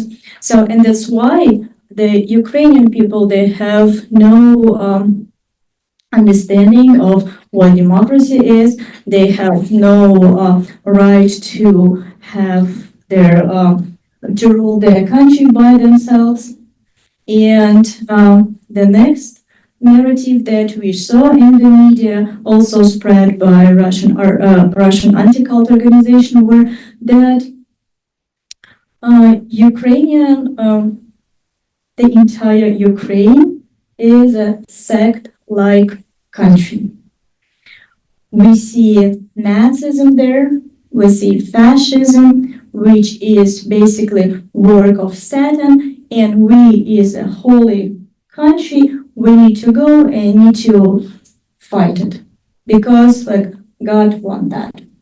And this narrative was spread around the social media so massively that it changed mindset, not only people in Russia, but it also went to Europe, to the United States, in order to justify the war. And of course, we need to understand that that only was possible because, first of all, during all this year, since 2000, they were opening different centers, apologetic center, under Ukrainian Orthodox Church, Moscow Patriarchate. So these entities was directly operate under supervision of Razzirs. And you can easily trace it by their activities, what kind of article they produce, what kind of conferences they conduct, they exchange speakers, they exchange experts, and all that was destroying the Ukraine. Also, their agent was very active in order to make their connection in all three branches of government in Ukraine. And why it was possible? Because they perpetrate themselves as a very nice people. Look, we are fighting cult, but nobody knows what kind of organization, what kind of religion they are calling cult. So basically everything except of Russian Orthodox Church, everything is a cult. So it was Jehovah's Witnesses was very heavily persecuted. Mormons, Pentecostal, even different organizations that not religion at all, but they possess danger to the Russian propaganda. They were also persecuted. And right now we see why we need to understand that, why we need to care. Because first of all, it's a big tragedy what happened in Ukraine, and we need to understand it. And second of all, we need to learn all the mistakes. We were not able to prevent it. The war is already there, so we need to finish it. It's a different question. But in order to prevent the civil war here in the United States, in order to prevent that European Union will be destroyed and their plans are going forward to these goals. So we need to learn this case. We need to study it and make sure that we will be able to really put the end to that propaganda. Olga, to add on to her comments, what does your organization do to counter misinformation? I mean, what activity? Your organization has its own mission and vision and ideal that doesn't have anything really to do with disinformation. You're just forced to confront this disinformation. So how do you organizationally address that? You know, it's a good question. So, as I said earlier today, there's a lot of misinformation and disinformation, especially about climate. And unfortunately, today we see that the media is not is very easily influenced. And, you know, once we do, for example, climate, let's take climate, for example, we have research, we've interviewed professors, scientists, we have a climate report that's available on our website. But some media, and this is actually goes to what Marina was saying, that there is so misinformation and disinformation also that we've faced in the past 10 years that's coming from Rod Sears and so on. Any journalist can be bought and print an article and then say that, you know, the information that we post is misinformation or disinformation. But again, we know that the information that they're posting is completely false, or it's completely different scientists, or so on and so forth. So what do you do to combat that? It's a good question. I mean, all we can do is post studies and so on in our reports and our scientists out there. Do you take legal action in the more egregious cases, or have you ever considered legal, or you just try to counter on social media and in mainstream media as well? I think Marina can definitely answer this one, yeah. Definitely you can fight legally, absolutely. But what you do if on one day appears 2,000 articles? So you understand, you will basically spend the entire life fighting for a legal aspect of it. So we understand that misinformation and disinformation is a really dark domain, right? And the only way how you can fight darkness officially is to shed light on the source of it. So that's why it's so important to really explain who stays behind this misinformation and what's their goal. But as a private organization, do you find yourself having to get more resources to fight the increase in disinformation, and it takes you away from your primary mission? I mean, are you shifting from producing your own environmental research to countering disinformation? Is it changing your mission? Sorry. That's all right. Sorry, I need to take that question too. So you need to also understand that yes, our primary goal is to fix the problem with the climate. That's absolutely true. But we understand if the democracy will fail and disinformation is playing a crucial role right now. If we will not have a democracy, what's the point to prolongate world which has like a dictatorship? Do you want to live in such a world? No. So we only would like to live in a nice world where we can enjoy freedom, human rights, dignity, right? So that's why climate and democracy both. Thank you. Now I have a question for our politician, our active politician. As you are an official on the national level, international government, what do you see as the role of government in fighting disinformation, which mostly comes from, it could come from outside of your country, or it could come from the private sector within your own country? What obligations do politicians have to create laws that will fight this? Last time, our government prohibited using Telegram. I guess it's a very stupid decision because nowadays we have such a different electronic devices, and you can connect from every point of the world and not be checked where you get it. So I think, unfortunately, I have to tell that press in Ukraine is not independent, especially during the wartime, because our politicians closed a lot of independent channels, and now we have only one TV show, we call it Marathon, which talking all the time about what's going on in the country. But if you will look this resource, and then you will find another resources in social medias. The information in this show, we calling them show, will have totally different information. And I guess, in my opinion, we can fight with disinformation. What's going on. And I remember my elections.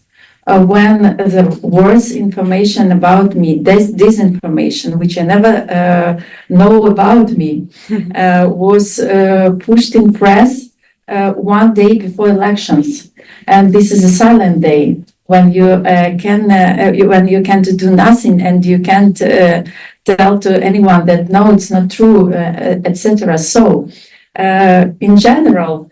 All depend on what is your behavior to information. Maybe usually it's easier and cheaper to not fight with disinformation than fight with it against you. But also all depend on what disinformation put it in social, because it can ruin your life in general, or it can ruin your politician life. So I guess it's a huge case, and we have to understand that you have to be in touch with the big social medias. You have to have your own Telegram channel, or you have to have your popularized your Telegram channels. Also popularized your YouTube channels, your TikTok, Facebook pages, everything. You have to be in touch with the main bloggers, which have a lot of influencers, yes, followers. Thank you. And you also have to work even with TV shows, because a lot of people in old age, they are not watching on social media, and they are listening, and they prefer to read the magazine to visit any social medias, because they can't, especially in Ukraine. There is a complicated situation also with the internet connection, especially near to territories where is near to the battlefields. So you have to work with it all the time. And you also have to understand that Russia do a great job, unfortunately, to make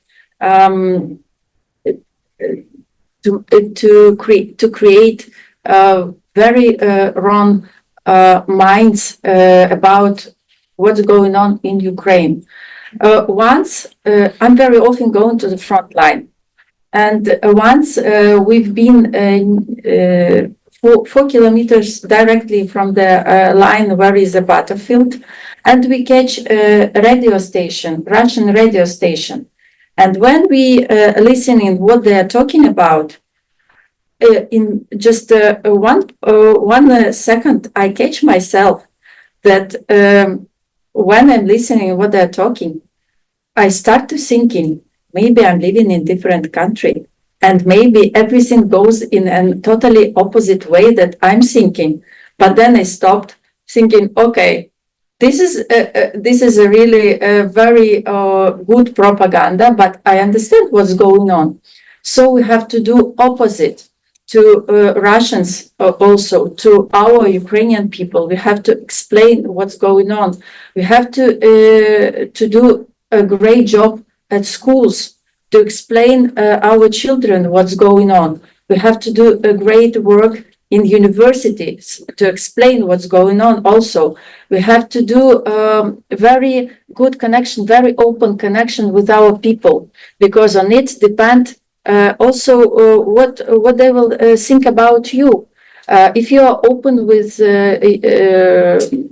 your people, if you're not closed, if you have private a possibility to talk with you, if you are open to everybody, you will have more.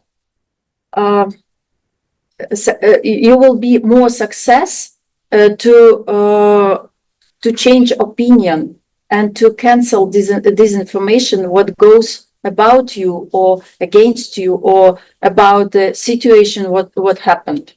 So I guess it's, and we have to understand that nowadays, social media of everything,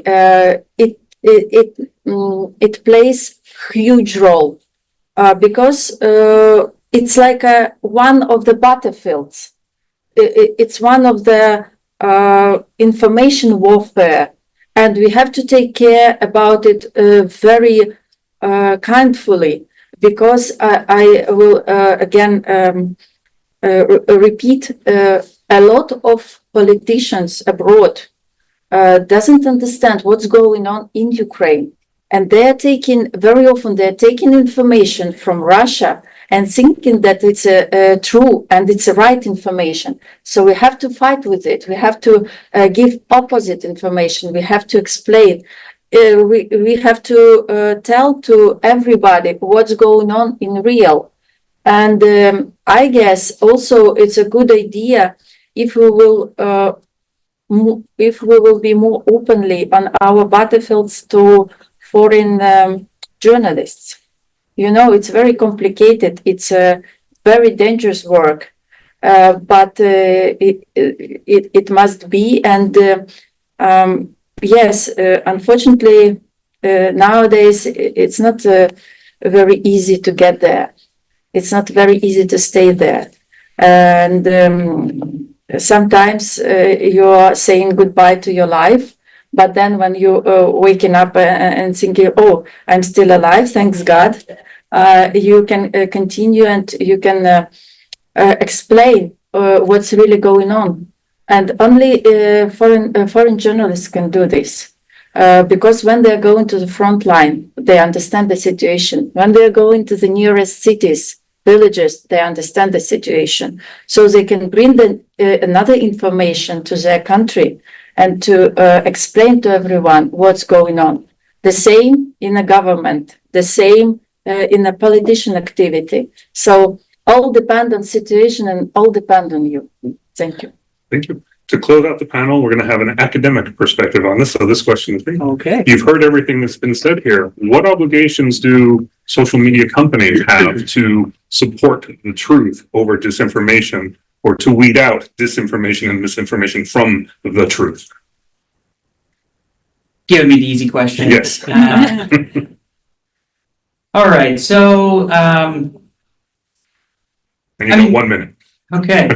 Well, I mean, we've already heard a lot today from almost every panel about the rise of misinformation, the concerns that that's bringing, in all aspects of everything that we've talked about today.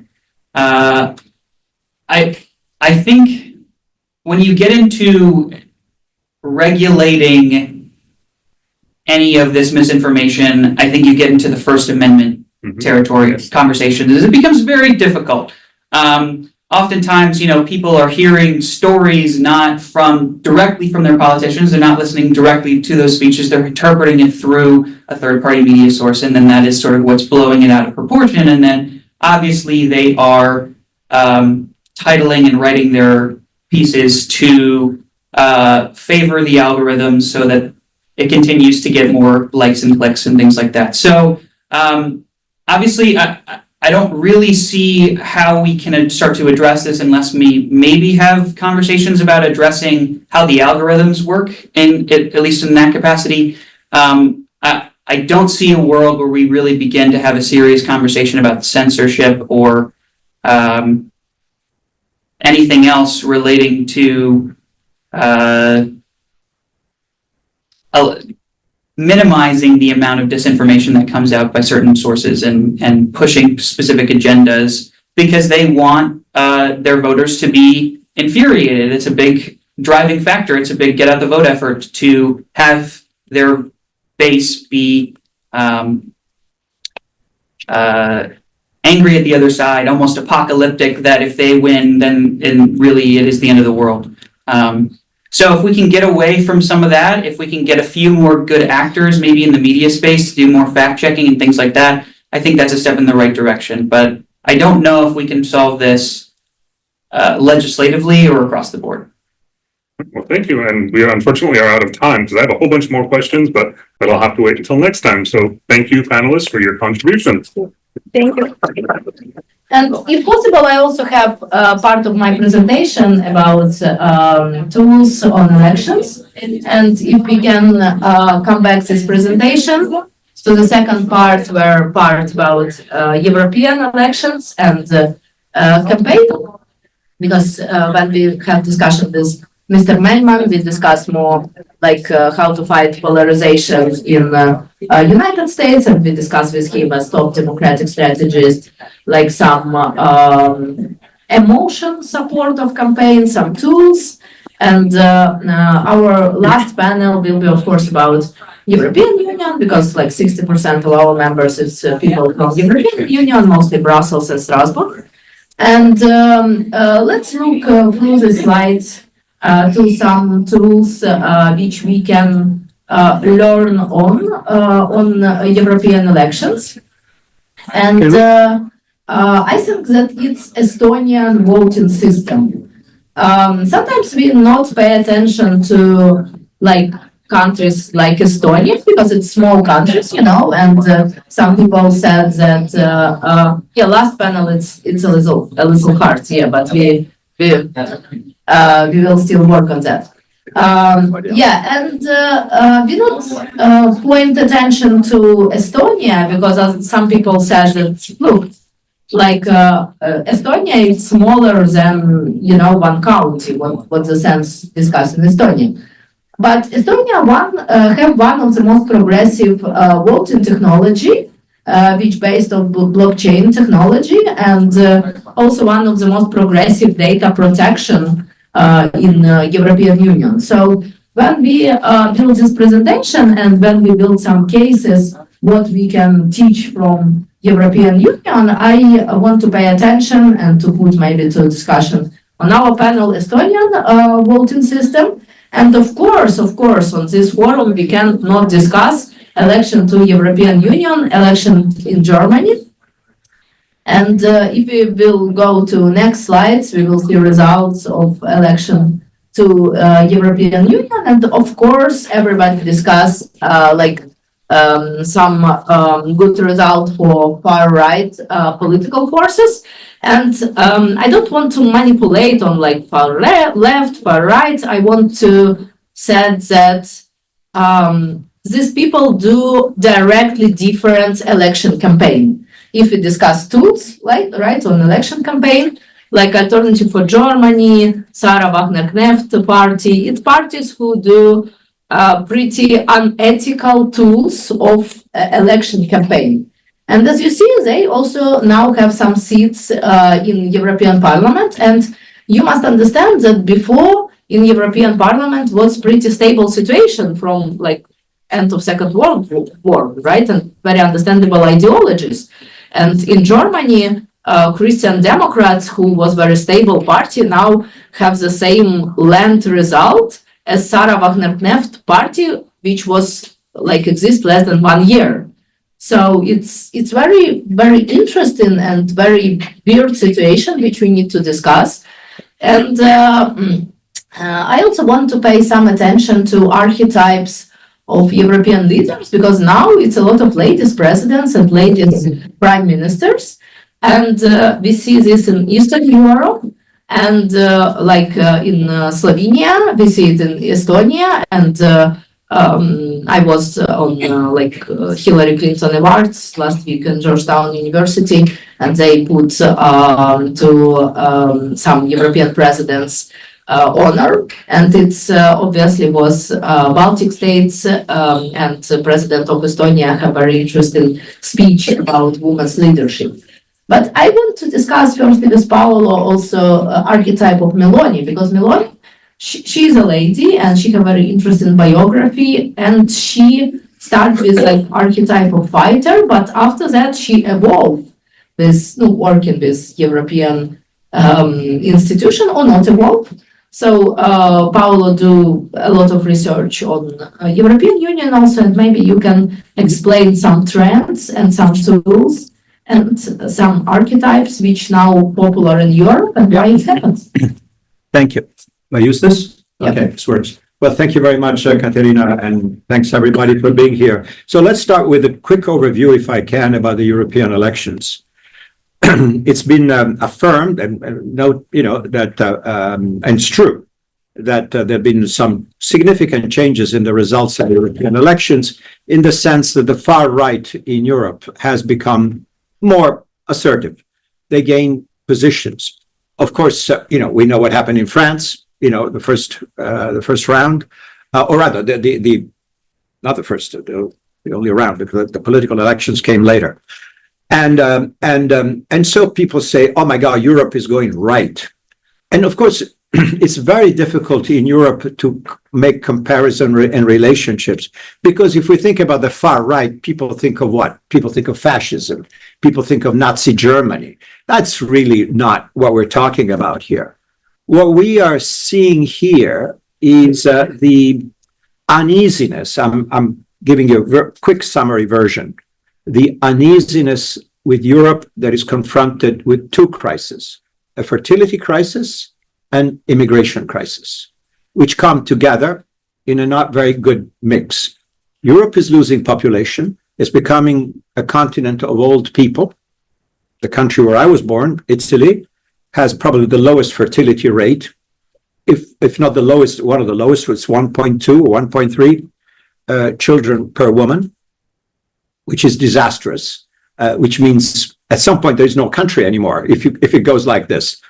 And also, if you look at the geography of Italy being stuck there in the middle of the Mediterranean Sea, the first port of call of people who are, and I use the expression guardedly, escaping from Africa. And why do I say escaping from Africa? Because a continent that I know quite well, since I worked there for 25 years, because of lack of opportunity. Africa is the only exception to the global rule of declining population. The population of Africa is actually growing. It is estimated in the next 20 years or so, it will add another 1 billion people. Nigeria alone will have more people than the United States. Okay? 450 million people it's estimated, compared to 330 million here. What does this mean? That as much as people can try, and governments can try, and the World Bank can try, and the African Development Bank can try, there is not enough money to invest to create opportunity and jobs and a decent prospect of life. So what you have now is this relentless push towards Europe. It's not an avalanche like the one that took place in Germany when Chancellor Angela Merkel said to the Syrian refugees, okay, come on in, we'll take 1 million people. And that was an avalanche, which was a gamble, which didn't pay off too well, because look where the far-right xenophobic, anti-immigrant, anti-Muslim strongest components are, in Germany. So that is a trend. That said, this idea, oh my God, the whole thing is falling apart, well, it's really not so. Europe is continuing to tottering along with a majority of centrists and socialists. That continues to be the case, even taking into account the significant political gains of the far right. And we know who the booga booga, people are. Viktor Orban in Hungary. And then we've got the Alternative for Deutschland in Germany, and then of course the Marine Le Pen in France, and of course, coming to my subject, Italy, Giorgia Meloni, and the far right, and the far right coalition, which is now governing in Rome.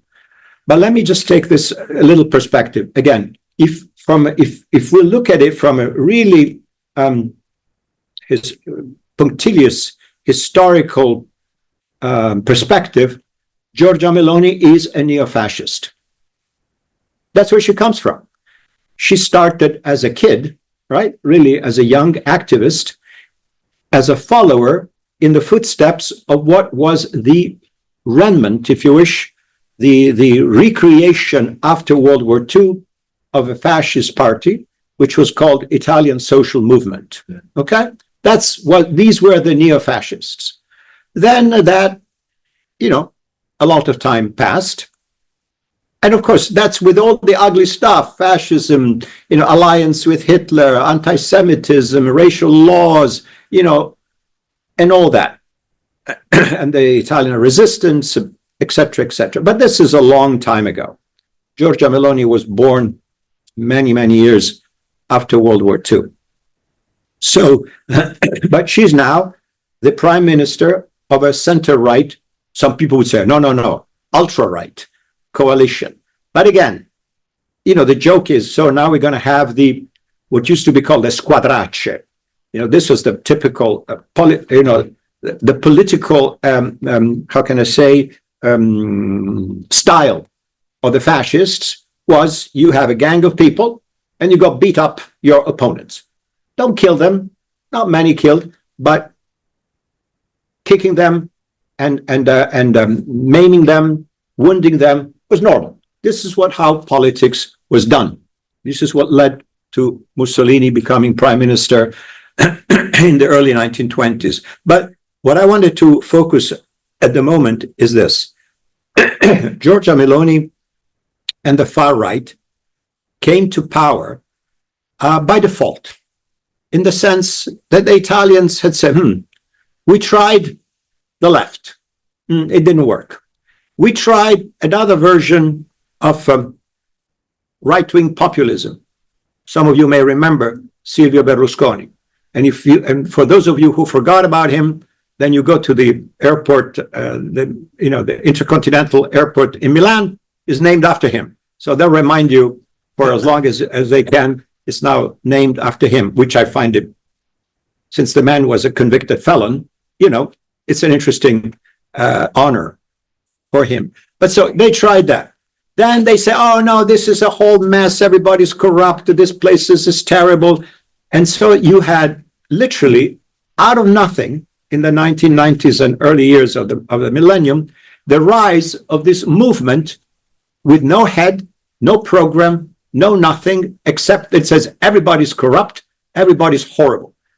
And aptly, it was created by a comedian, a stand-up comedian. I'm not making this up. Beppe Grillo was a stand-up comedian, and he said, everything is trash. Everybody's bad. We're going to change everything. And I'm going to run this new thing, and it will be internet-based. And we're going to make decisions by, Twitter or something. And then we will have a little, like a Roman Republic assembly. Everybody votes, we decide, and this is going to be our program. I mean, this is as idiotic as it is. This party got enormous support and a prime minister. How's that? That tells you where we are. But let's say this. Right now, after having tried the right, the left, the conservatives, the populists, this and that, people say, oh boy, what else do we have? Oh, let's try this one. And so Giorgia Meloni, from 8%, climbed to 30% in the elections, in alliance with the remnants of another weird creation of Italian politics, which was essentially, in its origins, a secessionist party, the so-called Northern League.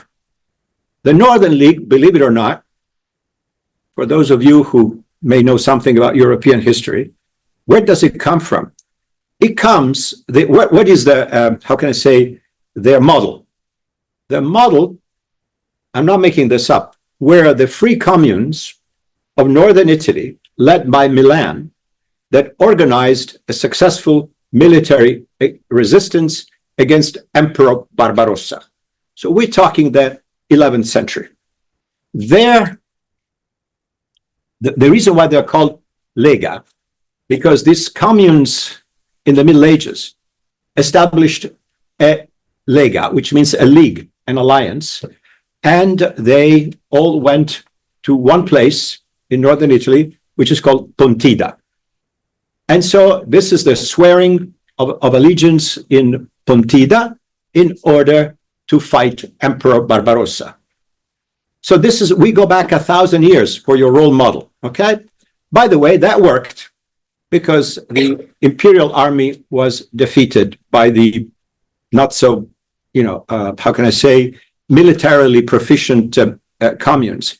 And every year, the Northern League has its event in the same city, okay? After 900 years. That tells you how crazy this is. And however, what is interesting that after having had its roots as a secessionist movement, saying we want the independence of Northern Italy, because Northern Italy is productive, people work hard, people are serious, etc. Rome, just thieves, corrupt, terrible, etc. We don't want anything to do with this. We leave. Today, if you look at the Northern League today, is essentially a xenophobic, nationalist, anti-immigrant party. Nothing to do with what they used to be, all right? But they kept the name. But and then you've got in this coalition the remnants of what Silvio Berlusconi had created, this party called Forza Italia, Go Italy. But, this is interesting only up to a point. What is really important is this. Look at the macro picture of Italy. The Italian economy has yet to grow back to the levels of prior to the financial crisis. I say it again. Italy has stagnated for about 20 years. No growth, zero growth. Do we see in this government the promise, the program that says, okay, this is what we're going to do to re-energize and reignite Italian economic growth, entrepreneurship, new formation of new business, creating of new employment, absorbing youth unemployment. As I said, it's odd that the country is not growing, the population is declining, and yet there is no jobs for young people particularly. Has anybody got an idea? No. The answer is no. But Ms. Meloni, to her credit, is a very, how can I say, energetic, persuasive, and smart politician who keeps together this unruly bunch of people. And I give you an example of what unruly bunch means. Formally, the Italian government supports Ukraine, the Atlantic Alliance, NATO support for Zelensky, Ukraine, etc., etc. Except for this. Not too long ago, Mr. Salvini, the leader of what is this transformed Northern League, now nationalist xenophobic, was spotted in the Italian parliament. He's the deputy prime minister and minister for infrastructure, sporting a lovely T-shirt with Putin on it. Okay?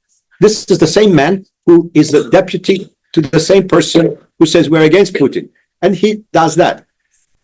When Navalny, whom you all know, was obviously killed in mysterious circumstances while in prison in Russia, and people say, oh, well, this is terrible, this is a political assassination to eliminate the last, whatever, even little bit of potential criticism, imperiling the monopoly of Putin on power. Then he was asked, so what do you think about this thing? I said, well, let's not rush to conclusion. We haven't heard the official authorities in Russia. We should hear from the medical examiner. We should really hear what happened there. What are you talking about? You're rushing to conclusions. So this is where we are. Unfortunately, it's hard to say whether it's farce, theater, drama, or what. But here is the problem, if I may just say it in 2 words. What Italy does not have, unlike other democracies, is a solid, centrist, liberal democratic foundation. It used to have it in the 19th century, at the beginning of Italy as a united country. If you care to look at the biography of Count of Camillo Benso, Count of Cavour, who was the prime minister of the young Italy that just emerged from the various wars of independence, etc., you will find the prototype of the European intellectual who was an economist, a pragmatist. But guess what? His native language was French. He didn't speak Italian very well. And his favorite philosopher was Jeremiah Bentham. Okay? And he said, we need the Benthamization of Italian politics. And what we need to do is to embrace the Industrial Revolution and a modest parliamentary democracy under a constitutional monarchy. That was that. That was 100+ years ago. Since then, not much. After World War II, and I tried to sketch it briefly, Italy was frozen in a left-right competition. Why? Because it had the largest communist party in the Western world, and the Christian Democrats, which were some kind of a mishmash of conservative, not so conservative, Christian, not so Christian, this and that, and the other who say, hey, it's either us or them. You don't want the communists, that's us. And they ended in a gigantic scandal of corruption called Tangentopoli, which hit in around the early 1990s, in which it was discovered that every single public procurement in Italy was subject to kickbacks. Everyone. And all of them were guilty. So much so that many committed suicide, many went to jail, etc. And the party disappeared after 40 years of quasi-monopoly of power. Ever since, we've seen these various elements, as I said, of right-wing populism, left-wing populism, and now the new flavor is this conservative alliance, which is Giorgia Meloni. Her party is now called Brothers of Italy. And again, for those some of you know, that's the first line of the Italian national anthem.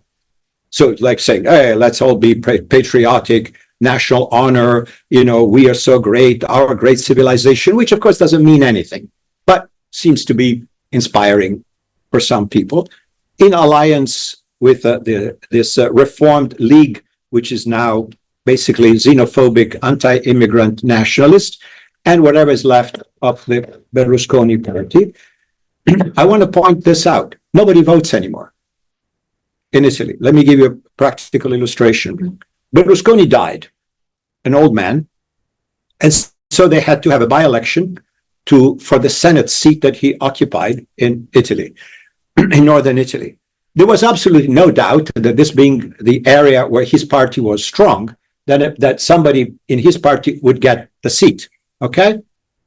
So, okay, we got that. But was the election contested?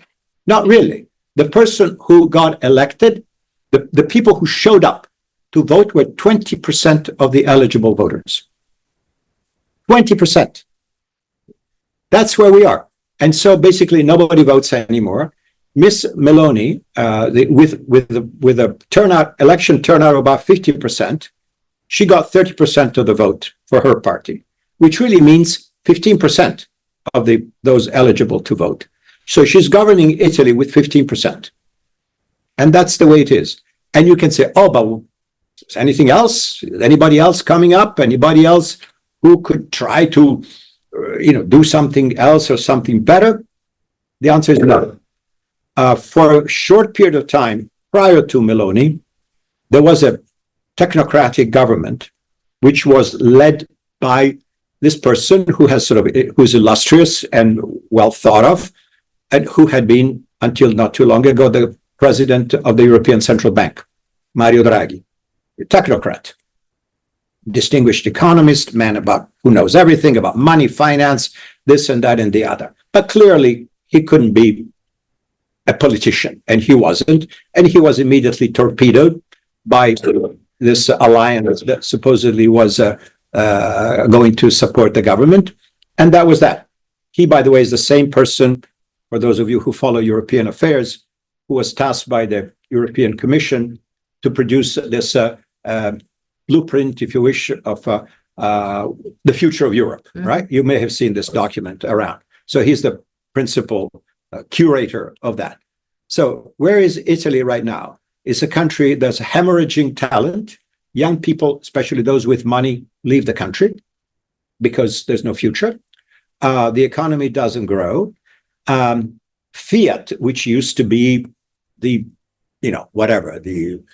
jewel of Italian big industry, the automotive industry, etc., has essentially left the country after the merger with the French and the creation of Stellantis. They have essentially demobilized, with, by the way, all paid for by the government, interestingly enough. So that's that. And therefore, the backbone of Italy, which is small and medium enterprises, can certainly not resist against Chinese competition. And so Italy is, wobbling, going along with a fantastic public yearly deficit, and probably one of the largest national debts in the Western world. Maybe Japan is worse. So on that very positive note, I think I'll leave it here. It's very interesting because we discuss Italy a lot, and it's also curious that we can put these messages to a lot of other countries, right? Like corrupted prosecutors and right parties, which not right but central, but they take messages which voters like in focus groups, the same archetypes. So it's interesting. But I want to ask Soren Haar, who worked with European affairs, and he worked a lot with European Parliament, European Commission. So Soren must be with us on Zoom, and it's pretty late time. So sorry that we have a little delay, but we're very interested in Paolo expertise and GPI expertise on that. So Soren, what you reflect to Paolo points on Italy? Is it the same you feel in Brussels or Strasbourg? So these people just adopt for message when people in their countries like Germany or Italy don't like economical situation, so they want to choose something else, like in Argentina, right? Or like in Ukraine. People don't like corrupted government, they vote for nice person who has positive vibe, right? Meloni has other vibe, but like it's more not about ideology, more about image and protest voting. So Mr. Haar can explain to us more his overview on your elections, and then we will move forward to Anastasia about Ukrainian situation, and to Yelena with Germany situation, and then we will finish about foreign policy of United States and Stephen Blank's issues. And if we will have Mr. Ovoleva, who represents, who work at House of Representatives District of Columbia, please make note to me and we will add him earlier. Thank you. So please, floor is yours. Yes, thank you very much, and hello from Berlin today. I hope you can hear me. Yeah, we hear you well. Yeah. Okay, so I would like to frame this a little bit. We have heard a lot about the Italian case here, and I think there are indeed some similarities, but also very important differences to what we see in other countries. But definitely, the rise of populist right-wing parties is something that we observe in many countries, including here where I'm today. And it is, of course, a mirror of a number of changes, structural changes, and then, of course, also crisis. And this is probably what explains that we have similar developments in many European countries. I say many because not all are exactly in the same situation. We have also some European countries where actually more traditional or more center parties from the political center, let's say, resist pretty well the rise of right-wing populists. So we have indeed different pictures in different parts of Europe, and this is always has to be kept in mind. What I would like to put in the beginning is definitely that there is a certain shock feeling in large parts of the European population, because so many of our convictions of things we have grown up over the last decades are now seriously put into doubt. Many fundamental convictions. I will just mention three of them. Number one, there will be never again war in Europe. This is what we were indeed believing during all the time we grew up. We were maybe learning in school and universities, etc. So apart from the conflict on the Balkans in the early 90s, or the conflicts, I should say, this war, this escalated war in Ukraine is definitely a shock. And today here in Germany, there was a youth study published about what young people think and what they are afraid of. And war is now number one concern of the young people in Germany. So this is something that shows already the impact of this. The second conviction we have grown up with here in Europe is democracy is there to stay forever, and democracy is the winner in the global contest for success. For instance, you all know this famous book of Fukuyama. And this conviction that was there that democracy had simply won the battle. And now we see more and more that democracy may not have won the battle, and that we, on the contrary, have to fight, not even internationally, but even in our own countries, to preserve that democracy and put democracy maybe to a new dimension, modernize democracy in ways that correspond to what we see in communication, what we see in social media, which we see in news literacy of our population. So there are a lot of question marks there, and I think this is something these are questions we share across the Atlantic. These questions are not specifically European, but I'm sure they are also very present in the debates in the US. Conviction number 3 I would like to mention is that, and there I take a little bit our Brussels perspective. Number 3 is that the European Union is there to stay and to increase continuously, and that there is no way back. So whenever a country joins, it will be there forever, and the European Union will grow until the moment where really all countries of geographic Europe are members. And there again, we had to learn with difficulty that it's not a one-way street, and that it's perfectly possible, as Brexit has shown, that a country leaves the European Union decades after having joined it. So these three deep beliefs, people dealing with politics, citizens as well, they are all today facing big question marks, and that in itself is already creating a lot of momentum and questioning.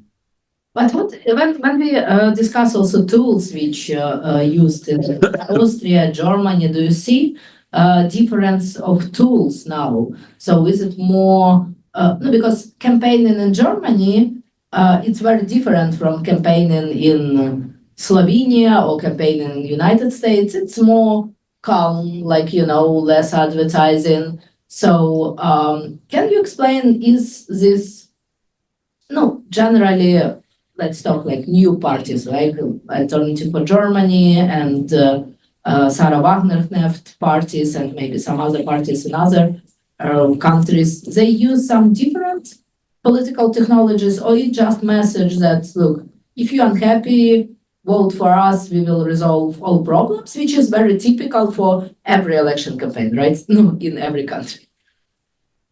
Well, if I look at the case of Germany, and I think it's probably true for many other countries, I cannot say something on Slovenia, for instance, because I don't know the country sufficiently well. But when I look in Belgium, or we just had this weekend local elections in Belgium, for instance, when I look at Germany, when I look at France, I would say there is still a lot of very traditional sort of campaigning. You still see a lot of posters in the street with the faces of candidates, etc. This very traditional type of thing. You still get a lot of things into your letterbox on paper. You have larger assemblies in the streets where candidates speak. You have the traditional channel of, since you mentioned Sarah Wagenknecht's very successful new movement that combines a hard stance against immigration with leftist policies. She's so successful because she's looking pretty good, and she's invited almost every evening in some talk show and television. So she's using television as a channel of making herself known. But combined to that, you also, of course, have increasingly from each election, you have more and more digital campaigning. You have parties and candidates buying adverts on Meta platforms. You have of course, you have, and this is very interesting to look at, since we are talking a lot about right-wing populist, right-wing wingers. When you look at the case of the pretty successful German AfD, they have since the beginning massively invested in social media, knowing that they were in the beginning more or less excluded from the traditional media. No one really wanted to invite them into traditional public television talk shows. So from the beginning, they went massively into social media, and very successfully. The AfD in Germany has more followers on TikTok, which is, as you all know, very, very successful for young people, more followers than all the other German parties combined. And this explains certainly that it has also, unlike people were believing for a long time, it has now a lot of success with young people. So what you see is still a combination of very traditional means of campaigning, but also integrating more and more the digital tools we have today. Yes, thank you. I also see the same trend in Eastern Europe and Central Asia, that you can use like digital in big cities, but in small towns, in village area, in some like far counties, you still must use leaflets and town hall and canvassing, which is very standard and boring for our like sector, but it works. And if you start not do that, you just not collect supporters. So thank you so much for your expertise. Next questions will be to Anastasia Magonova about Ukraine generally and her expertise in campaigning and NGR in Ukraine. So in Ukraine now no elections, right? Yeah. So we will discuss country without elections, and is it good or is it bad, and how it works, and do we need elections in Ukraine? Because it's interesting case of active war, but also it was time for election in Ukraine. So please explain to our international audience what happens, why it's no election, and what you think about it. So first of all, I'm a communication specialist, and I work with the Ukrainian government as well as USAID for spreading Ukrainian narrative inside country and outside. So I think I have a right to speak about Ukrainian propaganda all over the world. Yes, we don't have elections now. And of course, the Ukrainian government faces internal and external pressure about it. But that's fine. We have the war. Nevertheless, the absence of elections and the influence of the government sometimes raise concerns about freedom of speech. As colleagues said, we from the beginning of the war, we have this united marathon. What does it mean? It means that all channels spread same news from the government. All TV channels. All TV channels, yes, like in Russia. Yeah, but why we're still democracy and have freedom of speech? There are different reasons. First reason is support of US donors, donor organizations, not only US, but UK, European, and so on. Sometimes these organizations help, sometimes not. They don't help when they pay for communication, support of different reforms in Ukraine, because they support reform and then they support communication that this reform is positive, but it may be not. But when they help, when they support civil society, journalists, different independent media, then they raise this diversity, spread the diversity of different points of views. Second reason are influencers. As colleagues said, we have the variety of users of social media. TikTok, Telegram is the most popular social media in Ukraine, Facebook and Instagram. And that was interesting because when the war started, all those young guys and girls who were 41 or 40, oh, it's for me, it's about me, 21 years old, 22, 24, they began to post the news about the war, about their relatives, about their friends, friends who are in military, and then they became post about their point of view on some actions, some things that happened in Ukraine. And during these 3 years, they became influencers with 2 million followers. They became bloggers, journalists, and many of them will become a political opponent in Ukraine. And third reason are the presence of international media. In Russia or Belarus, it is not possible, but in Ukraine, they can make their articles, they can gather information. Sometimes the government of Ukraine doesn't like it. For example, sometimes it is information not with Ukrainian narratives, but nevertheless, it is allowed. And I think it's one of the most important reasons why we have the freedom of speech. And the fourth is business.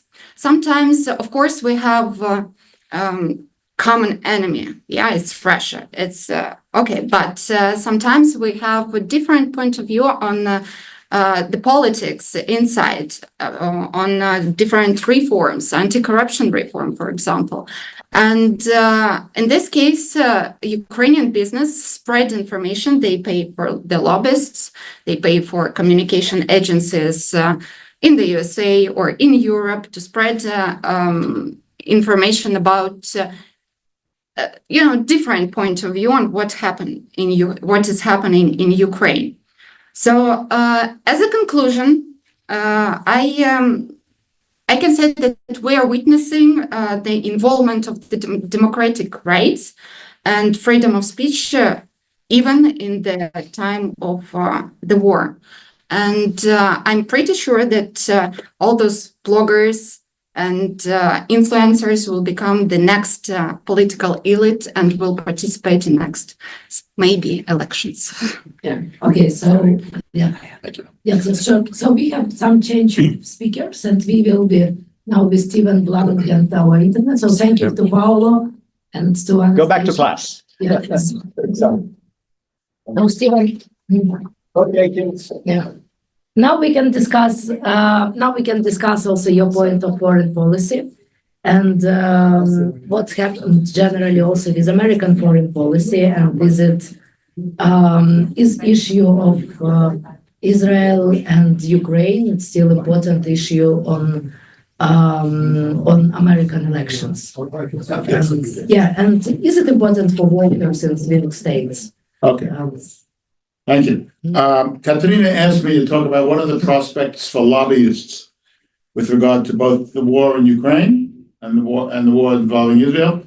I have to confess I've been involved. I've been involved in lobbying for Ukraine.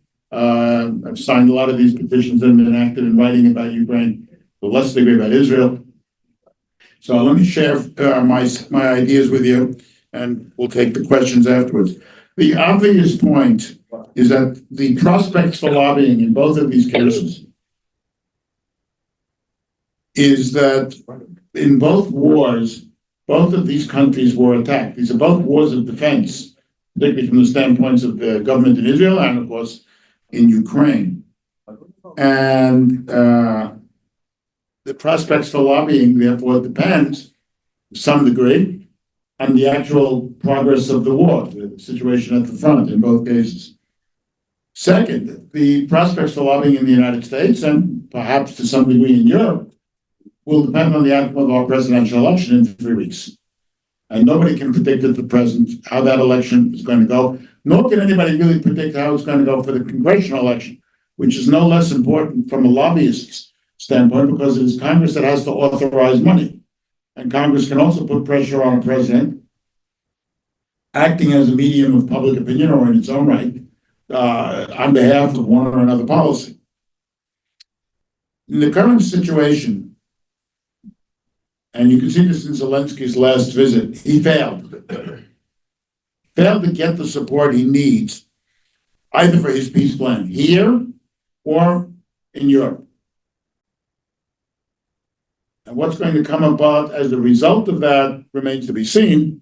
The Russians are now making some gains, and we're getting the usual chorus of people saying, oh, well, we have to negotiate. The war's going badly for Ukraine. They're not going to win. We better make a deal with the Russians, and sooner the better. There's an exceptionally good op-ed coming out by Robert Kagan that talks about this. And you're going to see a lot more of this, I suspect, in the next few days, unless there's some major Ukrainian victory, regardless of the actual situation at the front.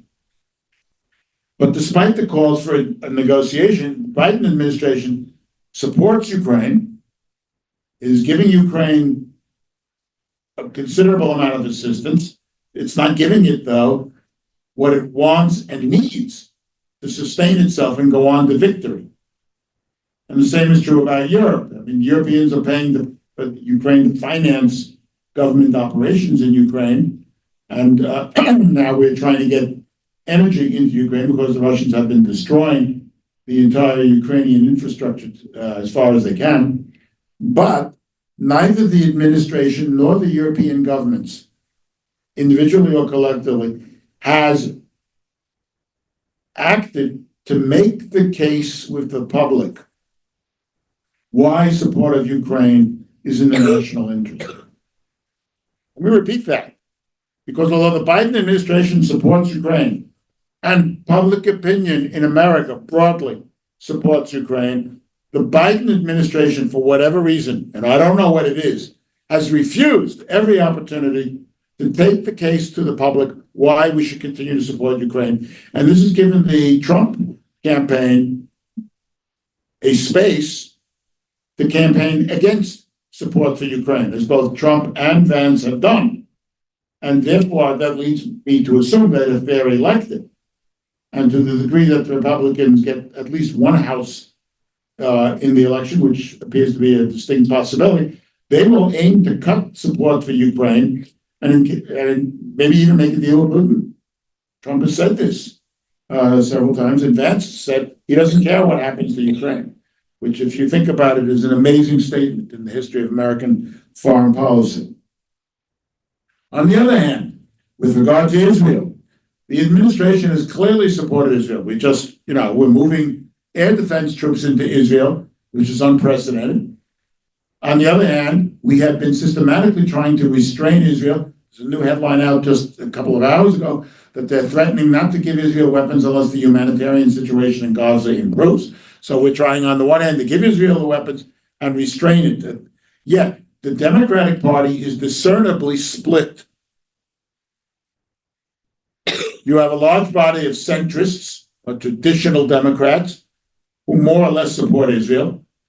You have an increasingly vocal group of progressives, or that call themselves progressives, many of whom, unfortunately, are subject to anti-Semitic and anti-Israel propaganda, and often the two are the same thing, although they deny it. And a lot of their campaign is based on ignorance. Nevertheless, they are vocally against Israel and have created a split in the Democratic Party. And what we see here is a parallel to something in the Republican Party. Those Republicans that are against support for Ukraine, and here I'm quoting Congressman Mike Turner, who is the head of the House Foreign Intelligence Committee, many of them, he said, are susceptible to Russian propaganda. That's not me saying, it's him saying this. And you have to take that seriously when somebody in that position of authority says so. The same can be said about many of these self-styled progressive groups. We see the extent of financing that's coming from the Middle East for these groups on campuses and elsewhere. And it's very clear from polls taken of these groups that many of these people have no idea what the issues are, but they are vocal. Just to give you one poll last year, 85% of those polled who were going around screaming about Palestine, free Palestine from the river to the sea, couldn't identify either the river or the sea. It doesn't, as an old college professor, I tell you, that grieves me because it means we failed. Now, given that environment and the uncertainty as to where the elections are going to come down in 3 weeks,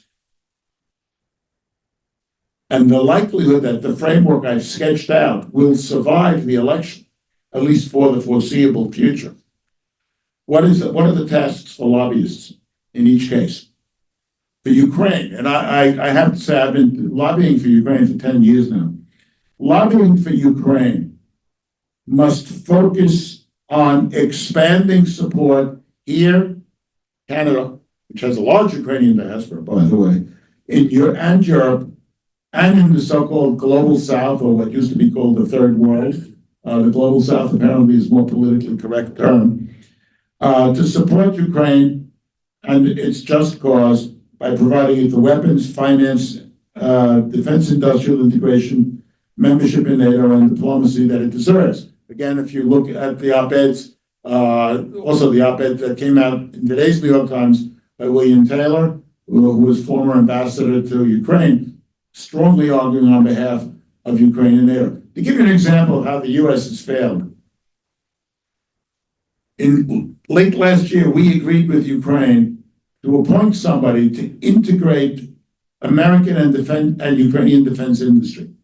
And Ukrainian defense industry has performed Herculean tasks in this war and is composed of many incredibly creative, talented individuals.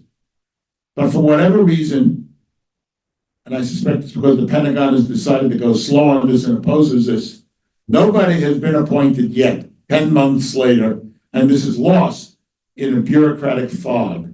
And no one seems aware of what's going on. Even nobody talks about this in public, but that's the case. So on the one hand, we have all this support, but on the other hand, key aspects of support are simply not forthcoming. Now, the Ukrainians also need to emulate the previous success of what's called the Jewish lobby in the United States in creating something like AIPAC, the American Israel Public Affairs Committee, which is an extremely powerful voice for Israel. And if you dispute its power, you can go around and see what they did in Democratic primary elections. They actually helped unseat a couple of congressmen that they felt were anti-Semitic, blunt, and they successfully did so. The Ukrainians need to do this because the administration, and I assume this is probably going to be the case if Harris wins, and a fortiori if Trump wins, is not ready to make the case. Again, I don't know why Ukraine support for Ukraine is in the public interest. If you are interested in lobbying on behalf of Israel, I think the task has to be to expose anti-Semitism on both the right and the left, and it's there. We know too many examples in both cases.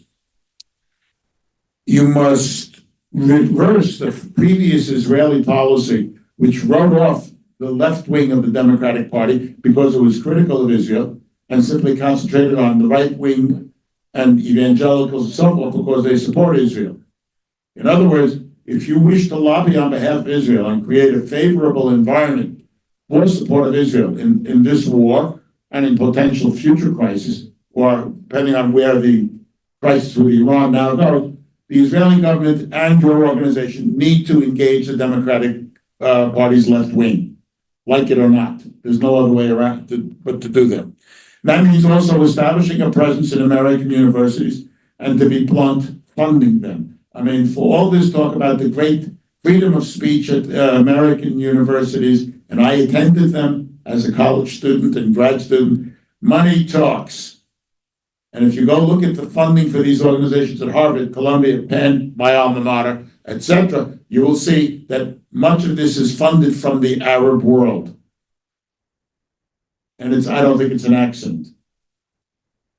I think the Israeli government, and for that matter, pro-Israel Jewish sources here, are going to have to do that. And when you see campus funders, many of whom were Jewish, come out against presidents, as happened at Penn, for example, and say that they were insufficiently vigilant, that's an example of how you use that money in order to lobby on behalf of your cause. Sometimes it works, sometimes it fails. At Columbia, it failed. Because at Columbia, the president resigned, not because the students pushed her out, but because the faculty, which is very left-wing, did so. And she had enough, and they made her an offer in England that she couldn't refuse. Because in England, I mean, won't have to deal with any of this nonsense, to be blunt. So again, the Ukrainians have to learn from the previous Israeli success. The Israelis have to retool and reverse some of their previous policies, and that is true for the domestic lobbies arguing on behalf of Ukrainians here in the United States. And we all have to learn, if we engaged in political lobbying, that finally, my last point, that effective lobbying has to be both persistent, based on cogent arguments, and cast the widest possible net. You cannot say, we're only going to talk to people who agree with us a priori. That's a recipe for failure, because if the other side comes into power, where are you then? Thank you so much, Stephen. On every debate, we listen about Ukraine and Israel, even on debates like for governor, for senators. It was debates also in Maryland between Hogan and also Brooks. They also discussed Israel a lot. For last speech, we invite Dr. Davlikanova to explore to us some issues of campaigning in Germany. And we will close this like overview of what happened on elections in Germany. And we will close up our conference for today after her speech. If our representative for DC government will not join us because we have one more speaker, but I'm sure that he campaigned. So Yelena, please explore us also more about Germany as one of the biggest economy in Europe. It's very interesting for us, and maybe you can give some examples. If you can use like 5 minutes for that, will be great. Thank you. Good evening, because I'm in Ukraine, probably good afternoon for Washington. I'm Elena Davlikanova. I have been working for international organizations, American and a German one, for over a decade. And the last year I spent with the Center for European Policy Analysis in Washington, D.C. as a political analyst advocating for Ukraine. And I'm very grateful for this invitation. It's a great honor to participate in this conference, and I will do everything to not stand between you and lunch. In general, there have been a lot already said about Germany, but why Germany is important for this panel? Because Germany is the biggest member state of the European Union by population, by nominal GDP, and it is believed that Germany is one of these policy drivers in the European Union. That's why Russia chose Germany specifically as its target for disinformation. And according to some resources, Russia decided to spend about 1 billion euro for annually for this year for disinformation, because we know there have been European elections, which were important, but also there were several elections on the federal state level, and there were already discussions on how they ended up, not very good for the old parties, and very successful for IFD and Sarah Wagenknecht's alliance. Of course, as the previous speaker Paulo said, we might not consider AfD, for example, a true fascist party or true Nazist party, because they do not look like a gang of people who are ready to organize another crystal night and launch Holocaust like tomorrow. But why are they very dangerous? Because their primal goal is to undermine and disassemble European Union as a project, to undermine European transatlantic cooperation. This messaging of being anti-NATO, for example, is very, very dangerous in terms of security, because according to German intelligence, Russia will be ready to fight NATO, to fight Germany as a NATO country by 2030. That is why any such messages as we do not need NATO, that NATO provoked the war with Russia, that, for example, Sarah Wagenknecht several times said that she will not cooperate, her party will not cooperate in any federal state government with those parties that support placement of mid-range missiles in Germany. And this anti-American narrative also is there. And this is very ironic, because it looks like these both parties are trying to picture Putin and Russia as those actors that protect democratic world, and they oppose American monopoly on shaping geopolitical agenda, and they depict the United States as a colonial power. So, these very distorted narratives unfortunately find some very good grounds in especially the eastern lands of Germany.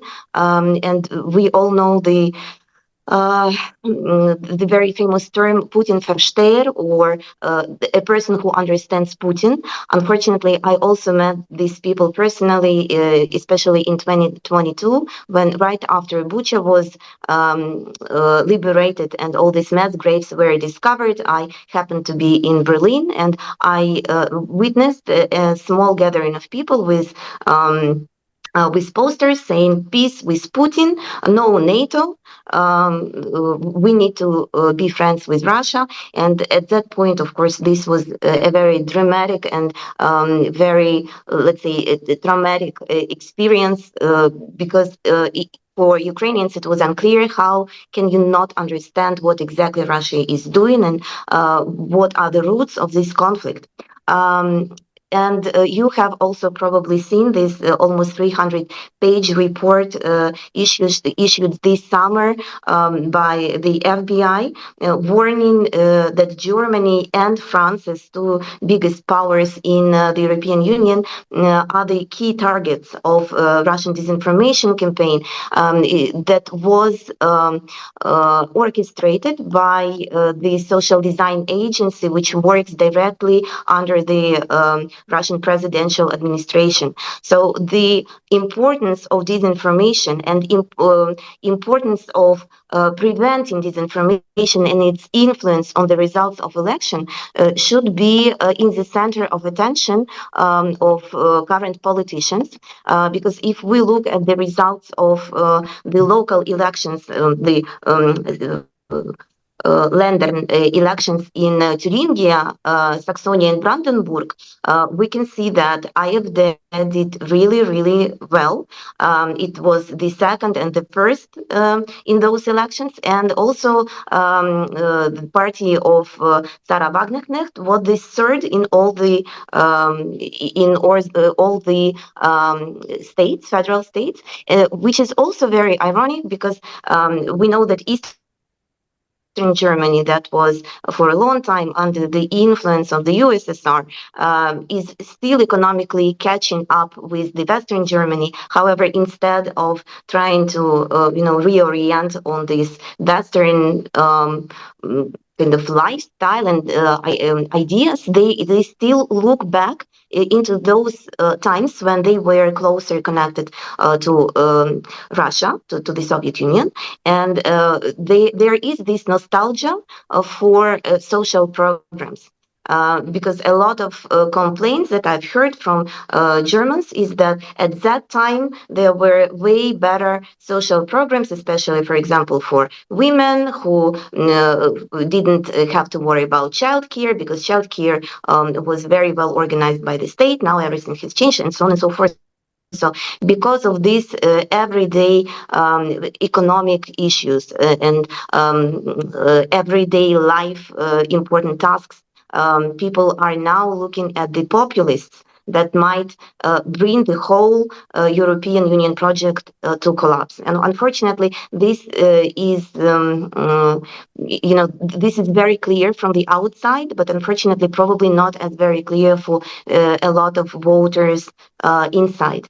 And just a couple of words about the narratives that these both parties are using.